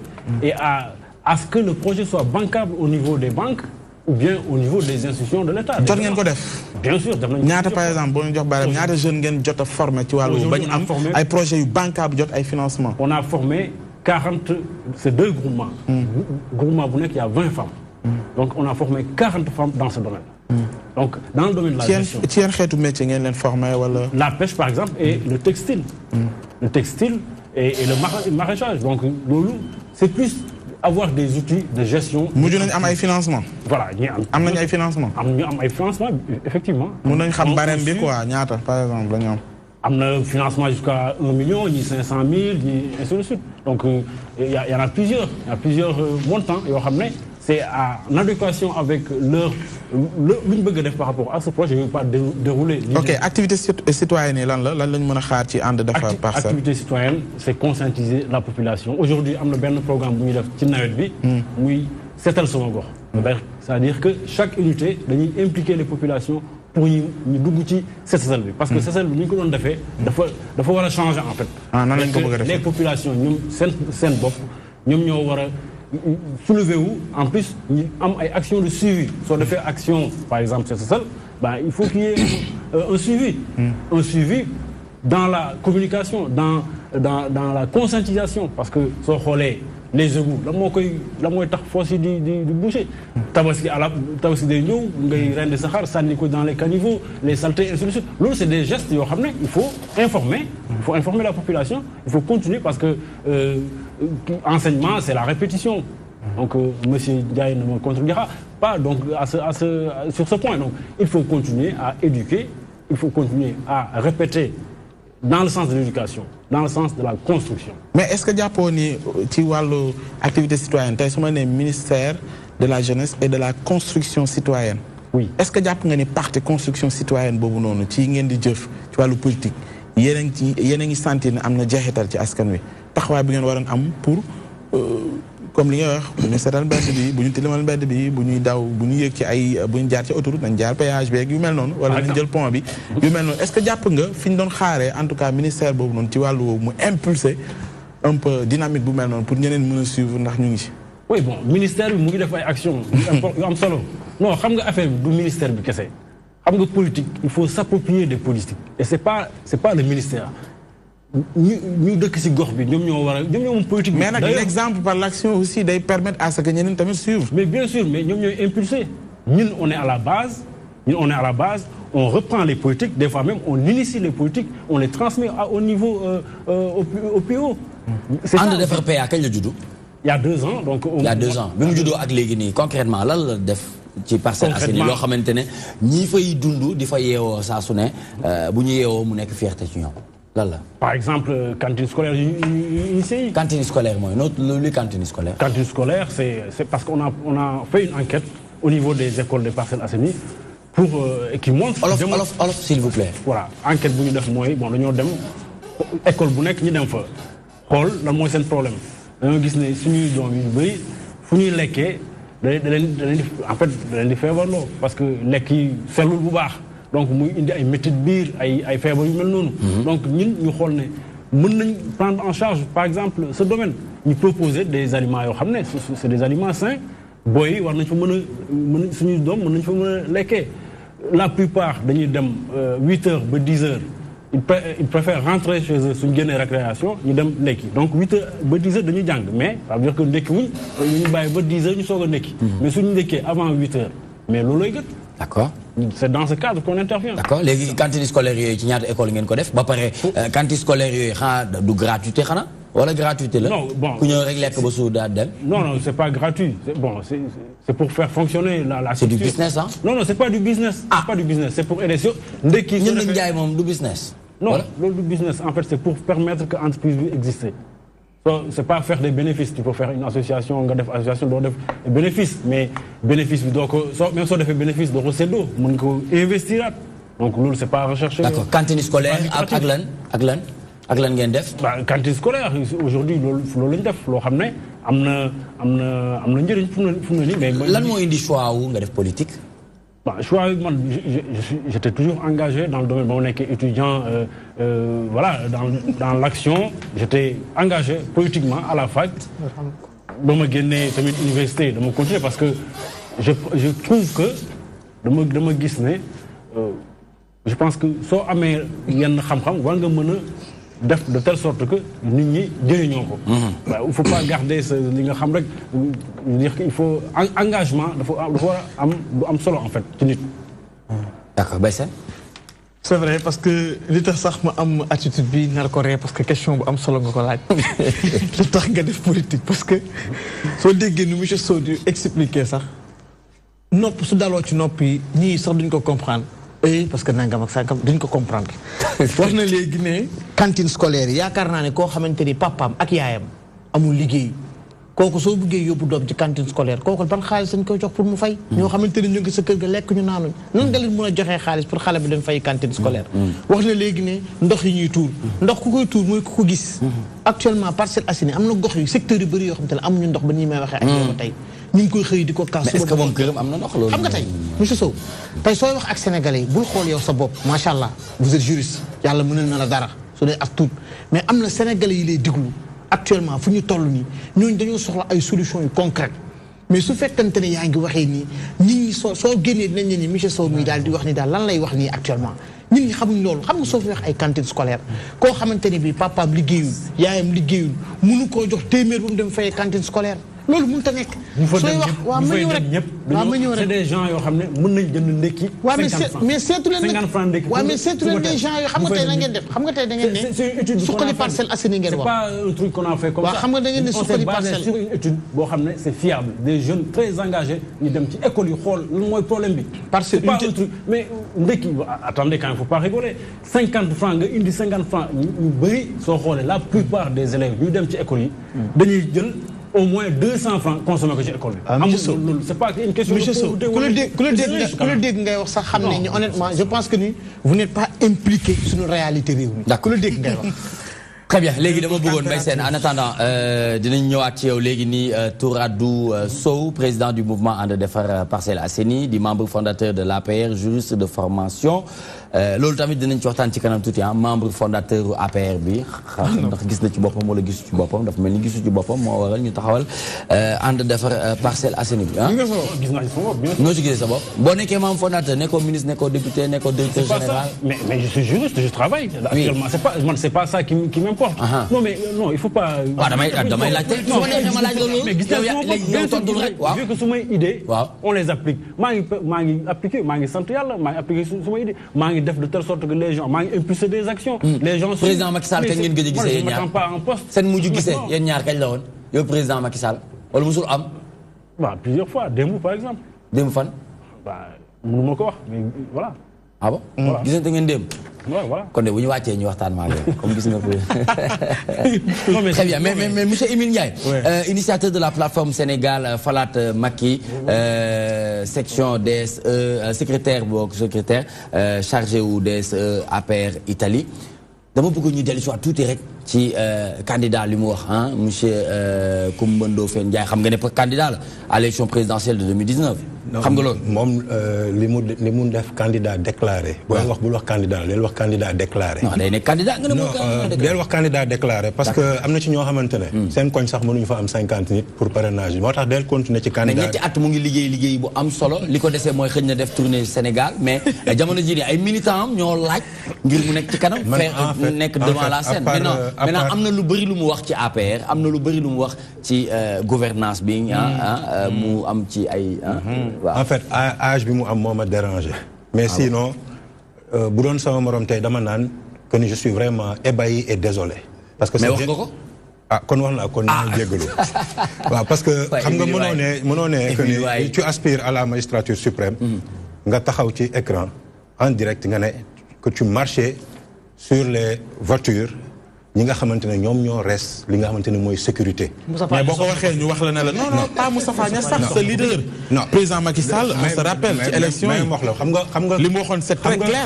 xam nga kooku dafa taxaw ñu interviewé ko ci fait bi foofu. bu génnu dañ koy mais des années pendant plus de 10 ans nga toogaat nga wax loolu man daf may jaaxal parce que léeg-léeg dans le show tu fais quelque chose boo xamante ne après tu peux regretter ça. mais sa leader bi ko wax en 2011 nag. non moom laa lay expliquer xam nga toogul ci plateau télé. calmement daal di koy wax. ñu interviewé ko. moom laa la dañ koy interviewé ci action. alors ci ay action. où est le problème. ci ay action on a vu Moustapha Niasse président Moustapha Niasse yor ngandi xeer. waaw mais moom laa la c'était à chaud. mais c'était à chaud également pour lui. c'était à chaud. mais moom laa la 10 ans après il s'en réjouit loolu laa la c'est ça qui me dérange en fait. waxuma mu def ko parce que dans à chaud mën nga def dara après tu regrettes ça. mais boo toogee de 2003 à 2018. Moi, il regrette rien. Je ne regrette rien. Je ne regrette pas de l'avoir fait. Est-ce que je peux continuer, s'il vous plaît? D'accord. Parce que vous avez ouvert une parenthèse. Oui. Monsieur Ndiaye, bàyyi ko mu tontu après dinañ ci dellu si waat. léegi feneen ñaar dinañ leen bàyyi di ngeen waxtaan yéen ñaar de. dama yaakaar ne dëkk bi tamit boo koy laaj waroo am benn retard ci li muy dëkk bi di doxee parce que enseignants yi ils n'ont jamais été choyés. ci 2018 c'est juste attention c'est juste pour nga def rek benn commentaire très rapidement ñu dem pub dellu si waat. d'accord loolu la damay briefing lay def enseignants yi liñ leen nangul ren musuñu ko nangu de 2003 même bu dee 60% moo jàll liñ leen defal ci 2018 bi mel na ne 99% de leur doléance kon tey bu ñu toogee di wax ci enseignants yi et puis je me permets de dire que ils sont 23 000 comme yow yaa chiffre bi bien que ëpp nañ 23 000 enseignants sur 15 millions 800 quelques mille sénégalais 700 autant pour moi kon war nañ def attention ci loolu feneen fi may waxee moom mooy que ni sànq la nga wax ci poste stratégique yi y a des postes stratégiques yoo xamante ne mënuñu ko jox bien que nomination ki nu wóolu teg ko fi moom moo koy def mais y a des postes stratégiques yoo xamante ne mënoo ko jox ku dul ka jàng loolu boo demee ci ministère yi conseiller technique yi mënuñu nekk benn Émile wa APR wala kii buñ ko koy jël parce que dañuy soxla foofu un juriste ñu jël ko mais c'est pas que ni da ngay xool ku la neexee nga teg ko fa xëy na nag chargé de mission ok tous ces trucs là je peux être d'accord avec vous mais poste stratégique dugal ci ministère yi on va jamais prendre un inspecteur des impôts domaine bu amul kii bi bu jaarul ENA wala ENAM ñu ñëw di fa teg benn Émile nga xamante ne dafa dugg 8 heures ñu dàq ko 10 heures il faut que tamit ñuy wax li am ci dëkk bi nomination moom fi lañ ko fekk fi lay am tant que président Macky Sall wala beneen keneen kuy ñëw dëkk bi jox nañ ko confiance feneen fi may waxee moom mooy je suis d'accord avec vous si li nga wax 5 ans 7 ans parce que ku mënul respecter policiers yi du mën a respecter constitution parce que conseil constitutionnel moo defloo Macky Sall 7 ans du Macky Sall moo ko décidé parce que moom bi muy ñëw dañ ko voter pour 7 ans conseil constitutionnel ne lii nga fi fekk lii ngay respecter mu ànd ci moo tax boo waxee loolu man je vous conçois cela parce que ku yëg ci kaw auto police yi war nga mën a taxaw ci kaw conseil constitutionnel feneen fi may daanalee moom mooy ci dette bi ñuy wax mais président Abdoulaye Wade defe naa ci plateau bi laa ko waxee woon dañ koo baaloon dettu Sénégal dette bi nekk à zéro bien que moom fekk na fi 1000 milliards ba taxaw dem France ne am nañ xaalis soxla wuñu xaalis mais avec président Macky Sall bi mu yegsee c'est le président Abdoulaye Wade même lui-même qui a dit que Macky Sall ne pourra pas payer les salaires dans 3 mois est-ce que boobu léegi dégg nga benn enseignant wala benn agent de l'État wala benn fonctionnaire bu taxaw ne fay ñu ma mais il faut qu'on soit conscient de ce qui se passe dans ce pays fii vous parlez d'économie wax ma beneen dëkk yëpp am problème ñaata multinationales ñooy tëj très bien ñaata multinationales ñooy tëj d'accord et puis on y reviendra vous parlez de voiture man je travaille dans le secteur de l'automobile non on y reviendra c'est l'heure de la publicité s'il vous plaît on y reviendra pièces yi ñuy defar Émile waaw dafay am entreprise bu nekk buy defar ay pièces léegi nan calculer man fi ma doon liggéey essayé nañ dem Maroc bi prix bi élevé ñu dellu si waat Italie léegi yow nga bëggoon ñuy dajale yëpp andi ko war a fay taxation yeeg yooyu yëpp après oto bi war a coûter moins cher merci monsieur Émile vous pensez qu'on va vous donner les voitures les pièces de bonne qualité waaw léegi wuy ma Émile quand même on y reviendra dinañ ci dellu si jarul xulo jarul muy metti dinañ ci ñëw léegi nii Émile Ndiaye initiateur de la plateforme Sénégal Falaat Macky mu nekk secrétaire DSE APR foofu ci Italie di leen fàttali ba tey ñu ngi ànd ak Touradou Sow président du mouvement ànd defar Parcelles Assainies membre fondateur de l'APR juriste de formation ñu ngi ànd ak aussi monsieur Koumba Ndofène Ndiaye leader du parti Rassemblement pour la justice la démocratie et le développement candidat déclaré à la présidentielle de 2019 vous êtes toujours en direct sur les antennes de la DTV dans Toi-même tu sais le rendez-vous incontournable on se retrouve tout de suite après cette page de pub.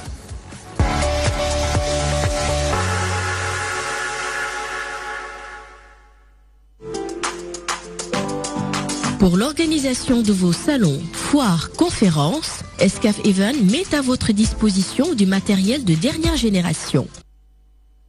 Des chapiteaux de plus de 1000 m², des tentes de 9 m², des tables et des chaises standards, des tables et des chaises VIP, des écrans plats de dimensions variables et des panneaux numériques. Excaf Event, c'est aussi vos événements clés en main avec du matériel de sonorisation high-tech et des estrades pour podium. Excaf Event, une expertise avérée pour l'organisation de salons, foires et conférences. Excaf Event, l'assurance d'un événement réussi.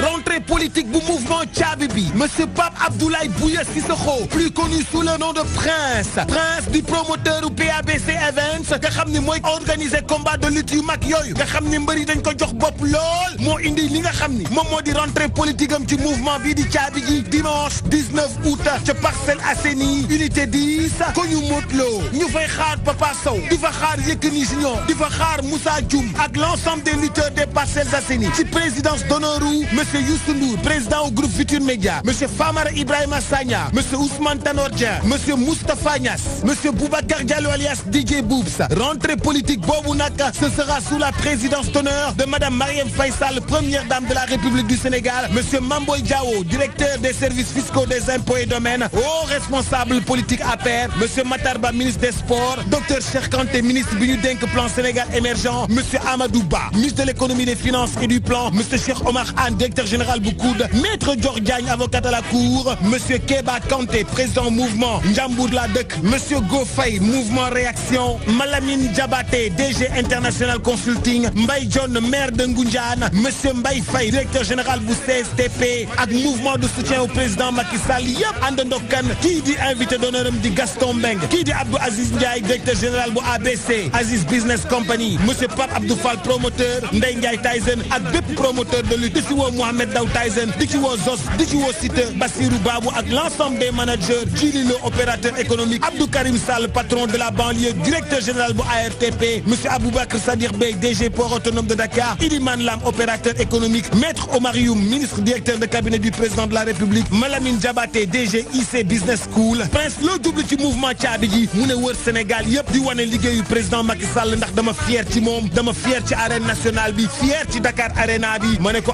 kon Prince yaa nga ca biir kuy sa partenaire bu njëkk mu ne Cheikh Mbaye président mouvement sa dëgg-dëgg lu ne fang kenn du ko jeex.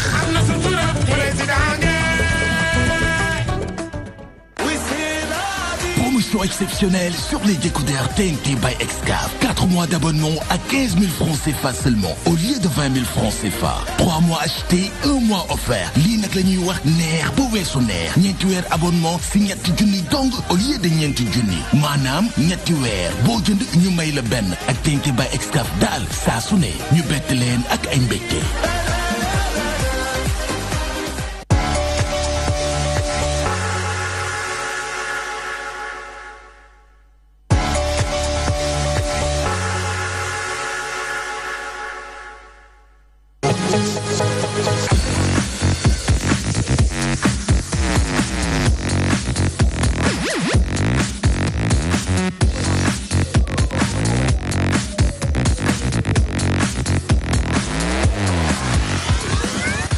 On se retrouve pour la deuxième partie dans Toi-même, tu sais, d'y souhaiter joyeux anniversaire à Mansour Sow, rédacteur en chef de la DTV. Moom ak Mohamed Wade dañu bokk bés ndeysaan doo tax na ñoom ñaar ñëpp faaw ñu leen di sargal di leen delloo njukkal di leen wax santé de fer, bonheur, prospérité, succès et beaucoup d'argent ñu ngi leen koy ñaanal bu baax ngeen am ko fii nag ci groupe Excaf Télécom mi nga xamante ne boobu ba léegi yaa ngeen ciy liggéey bu mucc ayib kon boog ñu ngi leen di sargal bu baax Mansour Sow ak Mohamed Wade.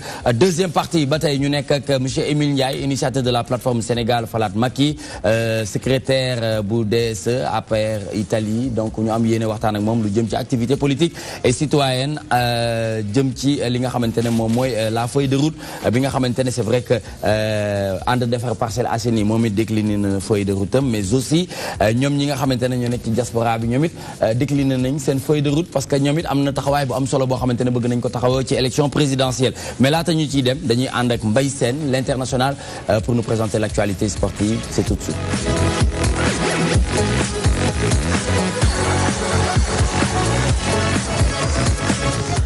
L'international, nous démarrons avec le basketball féminin. Dakar Université Club remporte la Coupe du Sénégal. Il y a une semaine de cela, équipe bi nga xamanteni mom la Dakar Université Club rencontré won mo xam muy Saint-Louis Basket Club moko gagné won final championnat de basketball. Ñu né dañuy dajor encore samedi pour bis finale mais bi pas finale Coupe du Sénégal et xal bi pas xalé mburi ka fali ñom ñoo remporté li nga xamanteni mom moy finale bi. Ça veut dire que les deux équipes ñom ñaar ñoo tollo niveau.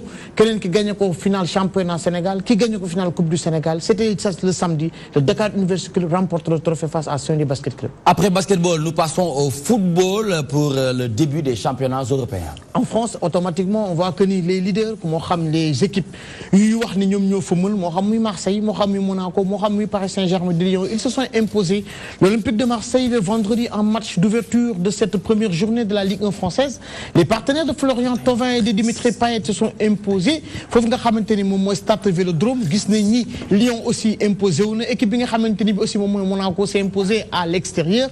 Et pour terminer, hier, le Paris Saint-Germain face au Stade Malherbe de Caen s'est imposé au Parc des Princes 3-0. Et effet match la sortie de Neymar. Faut que Paris Saint-Germain à Caen 3-0. Après football, nous continuons toujours avec la France, les favoris au rendez-vous. Effectivement, les favoris au rendez-vous. Actuellement, le classement, l'Olympique Olympique de Marseille est leader, ils ont 3 points. Paris Saint-Germain, Momitent 2e, Lyon 3e, Monaco 3e. Ils sont à le point, mais Goleverall Marseille rawé. Ça prouve que ni équipe bi dal dugg ci nañ ci championnat bu baax nañ xaar fi 3 4 5 journées ñu xol kan moy décrocher moromam. Buffon dafa encaissé. Encaissé 3-0 la pas du dor dem. Ah d'accord. Donc dama dégg nga Goleverall moo tax. Non Goleverall mooy kii parce que Marseille lu mu dóor Marseille 4 dóor. Ah Marseille. Di wax ni foofu dañuy féliciter aussi ki nga xamantene moom mooy le fils de Mr George Timothy Weah qui a marqué hier son premier but en championnat de France. Le fils du président a marqué. Le fils du président Timothy Weah qui a été une légende pour l'AS Monaco. Absolument. Et pour aussi le Paris Saint-Germain sans pour autant oublier là où il a remporté le Ballon d'Or au Milan AC. Et il a fait une très belle carrière. Chelsea, Olympique de Marseille, tout ça George Weah. C'était un monument. Ama Pape Ousmane dafa bind ci analu réew mi waaye Georges moom dafa bind ci analu international. est passé par le Tonnerre de Yaoundé. Tout à fait, tout à fait. Foofu la démarré. War nga ñu mën a may sax bonus Georges Weah. Suñu paree nii ma dugal ko. Très bien, donc nous continuons toujours à football, cette fois-ci avec l'Angleterre. Manchester City frappe à l'entrée. C'était à l'Emirates Stadium, foofu nga xamanteni bi avec leur nouveau coach Pep Guardiola a gagné Unai Emery 2-0. Encore une fois, une machine extraordinaire, ça passait de partout.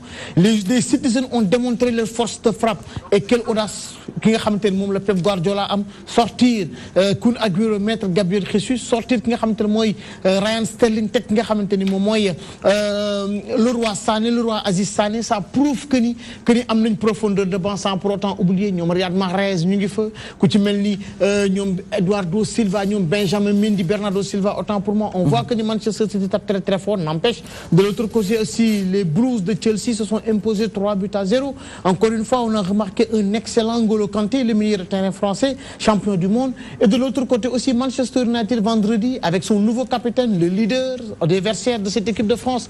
Je parle de Paul Pogba, l'ancien de la Juventini. Il a encore démontré que c'est un leader, c'est pas pour rien qu'il porte le brassard de cette équipe de Manchester United. Ils se sont imposés face à Leicester de Claude Puel 2-1. Ça prouve aussi que l'équipe de Sadio Mané, avec son doublé hier, Sadio Mané, je dis Liverpool qui a réalisé le meilleur recrutement pour moi de cette première ligue, notamment en prenant Fabinho, le milieu de terrain de l'AS Monaco, et je peux dire même qui est très très polyvalent, qui peut jouer arrière droit. On a remarqué aussi Khardan Shaqiri, l'excentré suisse, ancien joueur de l'Inter de Milan, ancien aussi de Stoke City, passé par le Bayern de Munich. On a aussi remarqué Naby Keita, le joueur de Lepins en Allemagne, qui est revenu et qui a fait une très très belle prestation, sans pour autant oublier aussi notre Sadio Mané national, qui a mis son doublé, 4-0 pour l'équipe. Mais n'oublie pas le gardien, mon gardien, Alisson. Alisson Becker, l'ancien de la Roma aussi. Qui mesure 1m95. C'est pour vous dire que actuellement, on va dire que Liverpool a fait un très très bon recrutement. Très bien. Mercato cette fois-ci, le cas Rabiot qui inquiète, mais Balotelli s'éloigne-t-il de l'OM? Et pour terminer, Balde Keita retourne en Italie à l'Inter. Avec Balde Keita, moi je l'ai terminé, je vais directement attaquer Rabiot. Super Mario Balotelli ou bien Adrien Rabiot. Même Mario Balotelli, on a vu que la semaine dernière, il y a jeudi, veille de match Marseille, on a posé la question à Rudy Garcia, le coach de l'Olympique de Marseille. On lui a demandé à savoir le cas actuellement Balotelli parce que Marseille a besoin d'un attaquant. Il a dit que Balo, on n'a qu'à attendre. Ça prouve que le cas de Mario Balotelli mu ngi inquiété te équipe bi nga xamanteni fofu la nek muy Nice a été battu. C'était même le premier match de l'ancien champion du monde, ancien des Gunners d'Arsenal, ancien du Milan AC. Je parle de ancien de Manchester City, je parle de Patrick Vieira qui a perdu son premier match nga xamanteni moy Allianz Riviera. Biñ ko laajee dafa né que Mario Balotelli est toujours dans le groupe, ce qui veut dire que Olympique de Marseille tegaguñ ci loxo. Est-ce qu'il va aller du côté de la Canebière ou pas? Dinañ ci xam dara. Mais concernant Adrien Rabiot, mu ngi jéxal contrat Paris Saint-Germain fin 2019 bi ñu jëm ci ni. Donc il a un pari à intérêt pour yoko contrat, mais c'est sa maman qui est son agent Véronique. Mon agent qui est Adrien Rabiot. Mon wax ni que ni Adrien Rabiot, bien qu'il y a des clubs qui beaucoup qui melni football club de Barcelone, à un moment donné on a même dit que ni Eric Abidal était venu du côté de la capitale pour rencontrer Antoro Henrique, le directeur sportif du club de la capitale, pour voir éventuellement d'un transfert de Adrien Rabiot qui est formé au club. Au moment prêté au TFC de Toulouse, Adrien Rabiot intéressé aussi l'AS Roma, mais finalement pas de beaucoup de retenir. Mais Adrien Rabiot, d'après Thomas Tuchel, le nouveau coach du Paris Saint-Germain, lui expliqué que il faudrait qu'Adrien Rabiot wax ndax bëgg na tok Paris Saint-Germain ou ndax bëggul tok Paris Saint-Germain. Lolu motax ñu né Adrien Rabiot qui inquiète. En tout cas, Adrien Rabiot, après déclaration, quand Didier Deschamps a publié sa liste des 23 jours, Adrien Rabiot est en réserviste, il a dit haut et fort que lui, d'après la saison qu'il a effectuée, il ne va pas être réserviste. Faut que le coup Didier Deschamps n'est d'accord, j'ai compris sa réaction. Pour l'équipe de France, ça sera très très difficile, pour ne pas dire impossible. En tout cas, si Réunion Didier Deschamps, ça sera difficile. Interrogé par certains, dans le ils ont dit qu'Adrien Rabiot a pris la grosse tête, alors qu'il n'a encore rien pris avec le Paris Saint-Germain. Le cas Rabiot inquiète. Si j'étais très proche de lui, j'allais le conseiller, parce que Adrien Rabiot, il est en train complètement carrière. Et pour Diao Baldé Keita, ancien joueur de la Lazio, formé au Football Club de Barcelone, on pensait que ni à départ AS Monaco, ñom Tchimoué Bagayoko, ñom Bernardo Silva, ñom Kylian Mbappé, ñu ngi doon xalaat ki nga xamanteni mom moy Diao Baldé Keita ak ñom Stefan Jovetic indil Monaco quelque chose, mais on a vu que l'année dernière il s'est trop blessé. À un moment donné, il a pris du volume. Diao Baldé Keita attente ñu doon xaar ci mu amuko, mais les Italiens l'ont voulu, Italiens dañ ko xam parce que nak fi Lazio éclaté bu ñëpp bëggoon ko. Daaw Inter bëggoon nako, Monaco dem jënd ko à 30 millions d'euros. On a vu que Monaco jaay nako ki nga xamanteni mom moy Inter danaka sax prêt là avec option achat payable en une année, 2 ans année bi ci top. Diao Baldé Keita va rejoindre l'Inter de Milan. Il connaît ce pays, il connaît ce championnat. Espérons que ni nous dépayser en France, du ko dépayser aussi fële nga xamanteni mom moy Inter de Milan. Pour rappeler rek ni l'Inter joue la Ligue des Champions cette année. Très rapidement, comme bonus, qui est vraiment Georges Weah? C'est l'enfant du Libéria, c'est l'ancien partenaire de James Deba et de Frey. Georges Weah, celui qui a joué à l'AS Monaco. Quand Arsène Wenger l'avait comme entraîneur, il disait qui est ce bison, qui est cet incroyable joueur, qui est cet attaquant. Le Paris Saint-Germain l'achète en compagnie de David Ginola, Vincent Guérin, Paul Le Guen, Ricardo, Valdo. Il éclabousse son talent le Parc des Princes et permet à cette équipe parisienne de se qualifier en demi-finale de Ligue des Champions pour la première fois, éliminé par le Milan en ses futures destinations de ce joueur qui n'est autre que cet ambassadeur Mr. Georges. Et la saison 95-96, il remporta le Ballon d'Or, le premier joueur africain. On se rappelle de son beau but face à la Sampdoria à l'époque, la Sampdoria de Gino Balcio, la Sampdoria de Enrico Chiesa. Georges Weah nous a prouvé encore une fois que certes c'est un Libérien, mais c'est un très très grand joueur. Après Milan AC, on a vu qu'il réalisé une saison extraordinaire, 99-2000, il a été un grand monsieur. Georges Weah, après finalement, Chelsea, Georges Weah, après Marseille, le père de Timothy est actuellement le président du Libéria. C'est par sa personnalité, c'est par sa classe, moi permettre. Merci Ismaël, merci Païs. De devenir le président du Libéria. Très bien, nous sommes en collaboration ou en partenariat ou bien sûr en toute complicité avec l'homme de la dernière génération, Moudi Ismaël Thiandoum, appelé Païs. Païs nak moy ki nga xamantene mom yoonu Almadi bi yeb ak yoonu Ouest Foire, Nord Foire. Xam nga ne Païs moy joxe caabi fofu. Ah bon? Du ma romb de kon. Ah du ma romb de. Non yow sa caabi yow bi ngay jël yow da nga këf. Yow da nga këf ah mais. Je suis très intéressé par le foot aussi en fait. Ah c'est pour ça. Très bien, monsieur le juriste moo wax loolu. Aïcha kon nag ñu dem ci deuxième actualité de l'internet. Merci beaucoup Mbaye Sène qui vous donne rendez-vous vendredi ou le lundi prochain parce que xam nga Sambou Biagui moom it faw mu ñëw le doyen woni mëninam ci wàllum actualité sportive. Deuxième actualité de l'internet, si on se réfère à Dakar Matin, mu ngi xëy di ñu wax ne pour avoir dénoncé la gestion gabegique de Siré Dia, le président des cadres de la Poste relevé de ses fonctions. Le président de l'amicale des diplômés des écoles de la Poste, Abdou Ndiaye, a été relevé de ses fonctions de receveur de la Poste de Fann par la direction générale de la Poste ce samedi, cela après sa sortie le 28 juillet dernier pour alerter l'opinion sur la menace qui guette la Poste si rien n'est fait par l'État du Sénégal. Il avait dénoncé la mauvaise gestion de la Poste et attiré l'attention de l'opinion nationale et internationale sur ce qu'est la Poste d'aujourd'hui, devenue un lieu de recasement de la clientèle politique. S'y ajoute que depuis 2012, cette société nationale vit sur perfusion de l'État. Deuxième actualité de l'Internet. En tout cas, ça fait le buzz sur la toile. Le candidat déclaré. Vous en pensez quoi? Parce que il est limogé. Oui, mais ça ne surprend pas. Pourquoi? Comment ça? Nous sommes en train de vivre un État qui va dans le totalitarisme. Ça, tout le monde le comprend. Ou du moins ceux qui ne sont pas là-dedans le comprennent. Mais ceux qui sont là-dedans, ils pensent que ils sont dans un univers radieux et vraiment les gens qui parlent sont aigris, sont frustrés, sont méchants.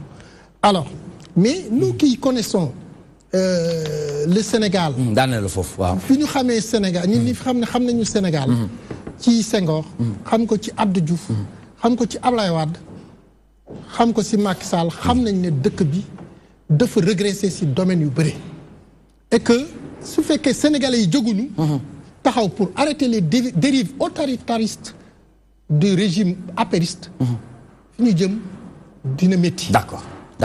Très bien. Parce que waaw daaneel mu jeex. képp koo xam ne yow tey taxaw nga pour liggéey Sénégal en toute indépendance d'esprit danañ la fexe nuñ la saxale pexe dindi la fi nga nekk marginaliser la condamné la ne da nga contre le système qui est là. Jërëjëf donc monsieur c'est un régime totalitariste. jërëjëf merci ñu ngi lay sant di la gërëm monsieur Coumba Ndoffène Ndiaye leader du parti Rassemblement pour la justice la démocratie et le développement candidat déclaré à la présidentielle 2019 ayca Pape Ousmane ñu dugg dans le vif du sujet waxtaanee na ko nag ak suñu waa ji Émile Ndiaye. waaw mooy le ressenti hein yi ñuy am souvent ci au-delà de réalisation yi ngeen di bàkku def nañ lii def nañ nii mais on voit beneen bi mooy li ma wax souvent mooy le côté immatériel te dañ koy évaluer bokk na ci supputation yi ñuy am ci seeni gestion luubal na fii dóor doom làq doom justice sélective ak yu mel noonu dañ ko wax en tout état de cause à tort à raison mu ngi fii xam nga loolu it dina bokk ci seeni bilan xam nga tamit dañu am foofu ne bu ñu fa tolloo dañuy def ñun ñëpp évaluation boo xamante ne ay sénégalais lañ Sénégal moo ñu intéressé bu ñu reculer tuuti par exemple bi ñuy wax ci enseignants yi pourtant au début on a parlé de Alioune Badara Cissé médiateur deful dara ci problème enseignants yi ak yeneen problème yoo xamante ne xëy na bu ko état bu dëgëree ci état bi moom moo war a régulariser wala mu réguler mi ngi jàll pourtant kenn du ci wax il faut pas que ñu jël benn ay critique rek teg ko ci gouvernement bi rek il faut que ñu teg ko ñu nit suñu bopp ñun ñëpp tey bu ñu waxee par exemple ci bourse sociale yi le président de la République ne gère pas les bourses sociales pourtant moom nee na bourse sociale yi président moo koy gérer bu nee dëkk bi dafa régresser ban dëkk actuellement au monde ngay gis ne tous les étudiants dañ leen di yóbbu ñu jàngi boo amee bac da ngay dem jàngi même bu dee on te met dans le privé ça n'existe pas à part Sénégal bu dëkk bi régressé ñaata village lañ fi électrifié plus de 1500 villages. loolu ko digee. non yéen a ko digee ah. loolu ko digee campagne yi 1500 jox leen sur 10 000 loolu def loolu yow tamit bu leen ne ay 10 000 villages. non damay dafa ne régression. Émile gars yi duñu la bàyyi noonu de mais s'il vous plaît monsieur Ndiaye. il faut ngeen bàyyi ko nañ ko bàyyi parce que am temps il a parlé de régression. dafa am droit de réponse de. il a parlé de régression. Déjà, pour emploi, il y a plus de 340 000 emplois qui nous créés. La dernière fois, quand on a dit infrastructure, quand on a dit Arena, quand on a tourné, les Sénégalais ont dit que société. Ça veut dire que nous devons jël sen ay nit andi. Kon tay même infrastructure yu ñuy wax yeen xeyna inauguration bi ngeen di gis bakku bi mais gisul len sénégalais yi nga xamantene ñu ngi ciy am sen salaire chaque mois di ci dundal sen jabot. Xam nga dafa am ne buñ fa tollo, il faut qu'on voit l'aspect positif. Après, comment neex na nga ngagné, comment neex nga contre, mais tamit en toute honnêteté, il faut qu'on arrête de dire que je suis de l'opposition, je dois fermer les yeux. Non, Sénégal avance na. Contexte bi ñu nekk nii ñu ngi wax affaire xaalis bi. bourse yi mu ngi wax. dëkk bu émergent dina ñàkk ndox. mais dëkk bu émergent nit dina bëgg a dem fajiju te doo mën a fajiju. dëkk bu émergent di nii dina dem doo am loo fayee ko. xaar rek non dafa ne avancé lu avancé mooy lu émergent. allez-y boo paree mais attendez il faut que bàyyi mu daal non monsieur Sow quelque chose qui émerge quelque chose qui avance. Tourado Sow monsieur Sow waaw mais monsieur Sow vous êtes juriste am na non mais attends tout à l'heure dafa am loo tàmbalee attention dafa am loo attention waaw xanaa dama lay fàttali dafa am lu ma la bëgg a fàttali bi ñu tàmbalee on est très poli waaw mais s'il vous plaît on est très poli yow yaa ko wax bi ñu commencé il faut que ñu déglu leen non nga ne vous êtes très poli yaa ma ko wax bi ñu commencé waaw mais doxee ko nañ ko yeggalee rek s'il vous plaît nañ ko yeggalee non c'est bon s'il vous plaît waaw mais recadrer mooy lan kii APR la kii journaliste la kii mais yow bëri nga li ngay wax ànduñu ci dañ la bàyyi nga daane merci c'est bon merci bi ngay wax kenn bàyyi kenn dugg ci de amul problème ku mu neex na dagg mais nan ma bàyyi ak sama temps de xam nga dëkk bu dox bokkul ak dëkk bu amul benn problème parce que il faut être honnête aussi dëkk bi mi ngi dox ça veut dire que ni Sénégal dafa parfait la perfection n'existe pas si ce n'est pas Dieu point li ma bëgg ñu xam moom mooy que nii même dette bi muy wax nii tey en personne responsable bu ñu jëlee il faut que budget bi bouger bu ñu toogee étudiants yi ne ñoom lii lan soxla tey ñu jël yokkal leen seen ay bourse daal di jël ticket yi wàññi ko pétrole bi yokku depuis plusieurs mois amul kenn ku nekk opposition bu taxaw wax ko kan moo fixé prix bi ba tey c'est pas le gouvernement du Sénégal léegi manquant yooyu kan moo koy fay du man financière mais fu ñu koy jëlee dañ koy dem sàcc mais il faut que ñu boole ko ci budget bii ñëw année bi parce que dafa am ay émoluments yoo xamante ne c'est une obligation. mais au-delà de leb bi dañu ne d'accord état mën na leb mais fi mu koy dugal gis nga souvent da ngeen am problème de priorisation à la place yi ñuy wax terre boo xam mën nañu coûter 500 et quelques milliards. pendant ce temps Dakar ba ma ko ferroviaire 686 exactement mu ngi naax saay. rentabilité. c'est-à-dire non attends avant ma lay wax c'est-à-dire problème boobu la ñu am souvent. mën nañ par exemple mën nañ bañ a d'accord s'il vous plaît mën nañ d'accord ak yéen ci endettement bi mais li ñuy wax mooy au-delà de endettement bi fi ñuy dugal budget bi fi ñuy dugal investissement yi est-ce que priorisation yooyu noonu mën nañ ci bañ a d'accord ak yéen mën ngeen nag ngeen entêté wu ni foofu la ngeen yegg ca mais loolu leen souvent da ngeen am problème de priorisation. li ñuy def yëpp ay priorité la tey arena bi. priorité la waaw arena bi priorité la parce que sport vecteur de développement la yow est-ce que di nga nawloo sa bopp yow tey ñuy organiser dara ñu ñëw mu tombeek nawet bi muy taw ci parquet bi ba benn jour boo xamante ne dañ ko assurer au niveau par exemple de la NBA glisser fa daanu. mais dafa fekk nga am xanaa ren ngeen ko xam. buñ ko xamee ren ak buñ ko xamee daaw l'essentiel xam nañ ko def. wala nañ ko ci priorité seen jeextalu mandat xanaa ren ngeen ko xam. non jeextalu mandat parce que defuñu ko ci 2 mois defuñu ko ci 2 mois. sama domaine mën nga ñëw waaw mais sa domaine man sportif laa nekk muy taw affaire dem na waaw mais bu xaar ba tey est-ce que du tey lañu am financement bi ñi fi jàll lu tax yow demoo kaas ko comme sa domaine la lu tax kaasoo ko depuis 15 ans depuis 20 ans Maurice Ndiaye ban année la Maurice Ndiaye moo la mag lu tax kaasoo ko comme c'est ton domaine si le président a eu l'amabilité de venir dans votre domaine et de gérer ce problème là yow da nga ko ci war a féliciter mënoo ko féliciter xaare bu dara amee nga dem yóbbu sa matériel su boobaa di nga gis ne effectivement les affaires yi mi ngi avancé bu ñu jógee tey ci arena bi beneen feneen foo moo wax priorité la tey terre bi ngay wax mais c'est une priorité dans plusieurs domaines ci santé. mais xanaa na fekk nag saxaar si dox ba nga xalaatal leneen. mais saxaar si dafa taxaw terre bi du saxaar. c'est comprendre ma. non comprendre yow da nga créer leneen teg alors que li existait doxul. est-ce que li existait actuellement moo gën a nekk priorité vu que camions yi ñu ngi fay dem di ñëw di andi bagage luy dalal suñu xel mooy ni. li existait mu baax. xam nga liy dalal sa xel en perfection pour que leneen lu ngeen jukki mu ci ànd. liy dalal sa xel du liy dalal xelu ñeneen ñi. man terre bi moo gën a dalal sama xel maanaam est-ce que yaa ngi bëgg est-ce que yaa ngi comprendre Mbaye Sène doucement léegi terre bi xam nga lu tax damay ñëw ci ndox bi dinaa ci ñëw di nga naan dinaa naan terre bi fi may waxee moom mooy waaw di nga naan di nga géex insha allah terre bi li ma ciy wax que ni priorité la temps bi jeex na de moom mooy actuellement xoolal ñaata nit ñoom ñoo war a voyager tey par exemple à 16h la ñuy génn pour war a am vol 21h ñit ñi ñu ngi kaas est-ce que je peux continuer ñit ñi ñu ngi kaas di wax ne autoroute à péage bi dafa cher tey avec le TER tu gares ta voiture tu entres dans le TER sa yoon nekkatul ci fay ay péage mais DBF bi pendant ce temps DBF bi dee na loolu laa lay expliquer moom laa lay expliquer xam nga dafa dee woon ba pare dafa am loo xamante ne actuellement moo gën a prioritaire que si camions yi ñoom ñooy andi matériel bi depuis combien de temps d'accord camions yi ñooy andi yow amoo benn jeune jamono ji ñu toll ñuy am problème ndox am ñoo xam ne tey yow yaa ngi sangu yaa ngi naan am ñoo xam jamono ji di la seetaan xam nga ndox mënuñu sax gis ndox amoo benn jeune ndox bi ñaata gouvernement ñoo fi jàll kenn ñoo fi def fi investissement en 2000 2002 2003 de 9 millions nous sommes passés à 15 millions 700 et quelques mille nga wax ban investissement 15 millions 700 waaw lan fi def ci ndox defuñu ko fi actuellement on est en train de le faire et le président Macky Sall est en train aussi d'essayer à ce que ce problème-là de l'eau ne puisse pas arriver aux générations futures. Très bien. Fii ak 30 ans du ñu am problème mu ndox. bu ñu jógee activistes yi jóg di kaas. ndox bi 200 kilomètres lay parcourir pour ñëw Dakar.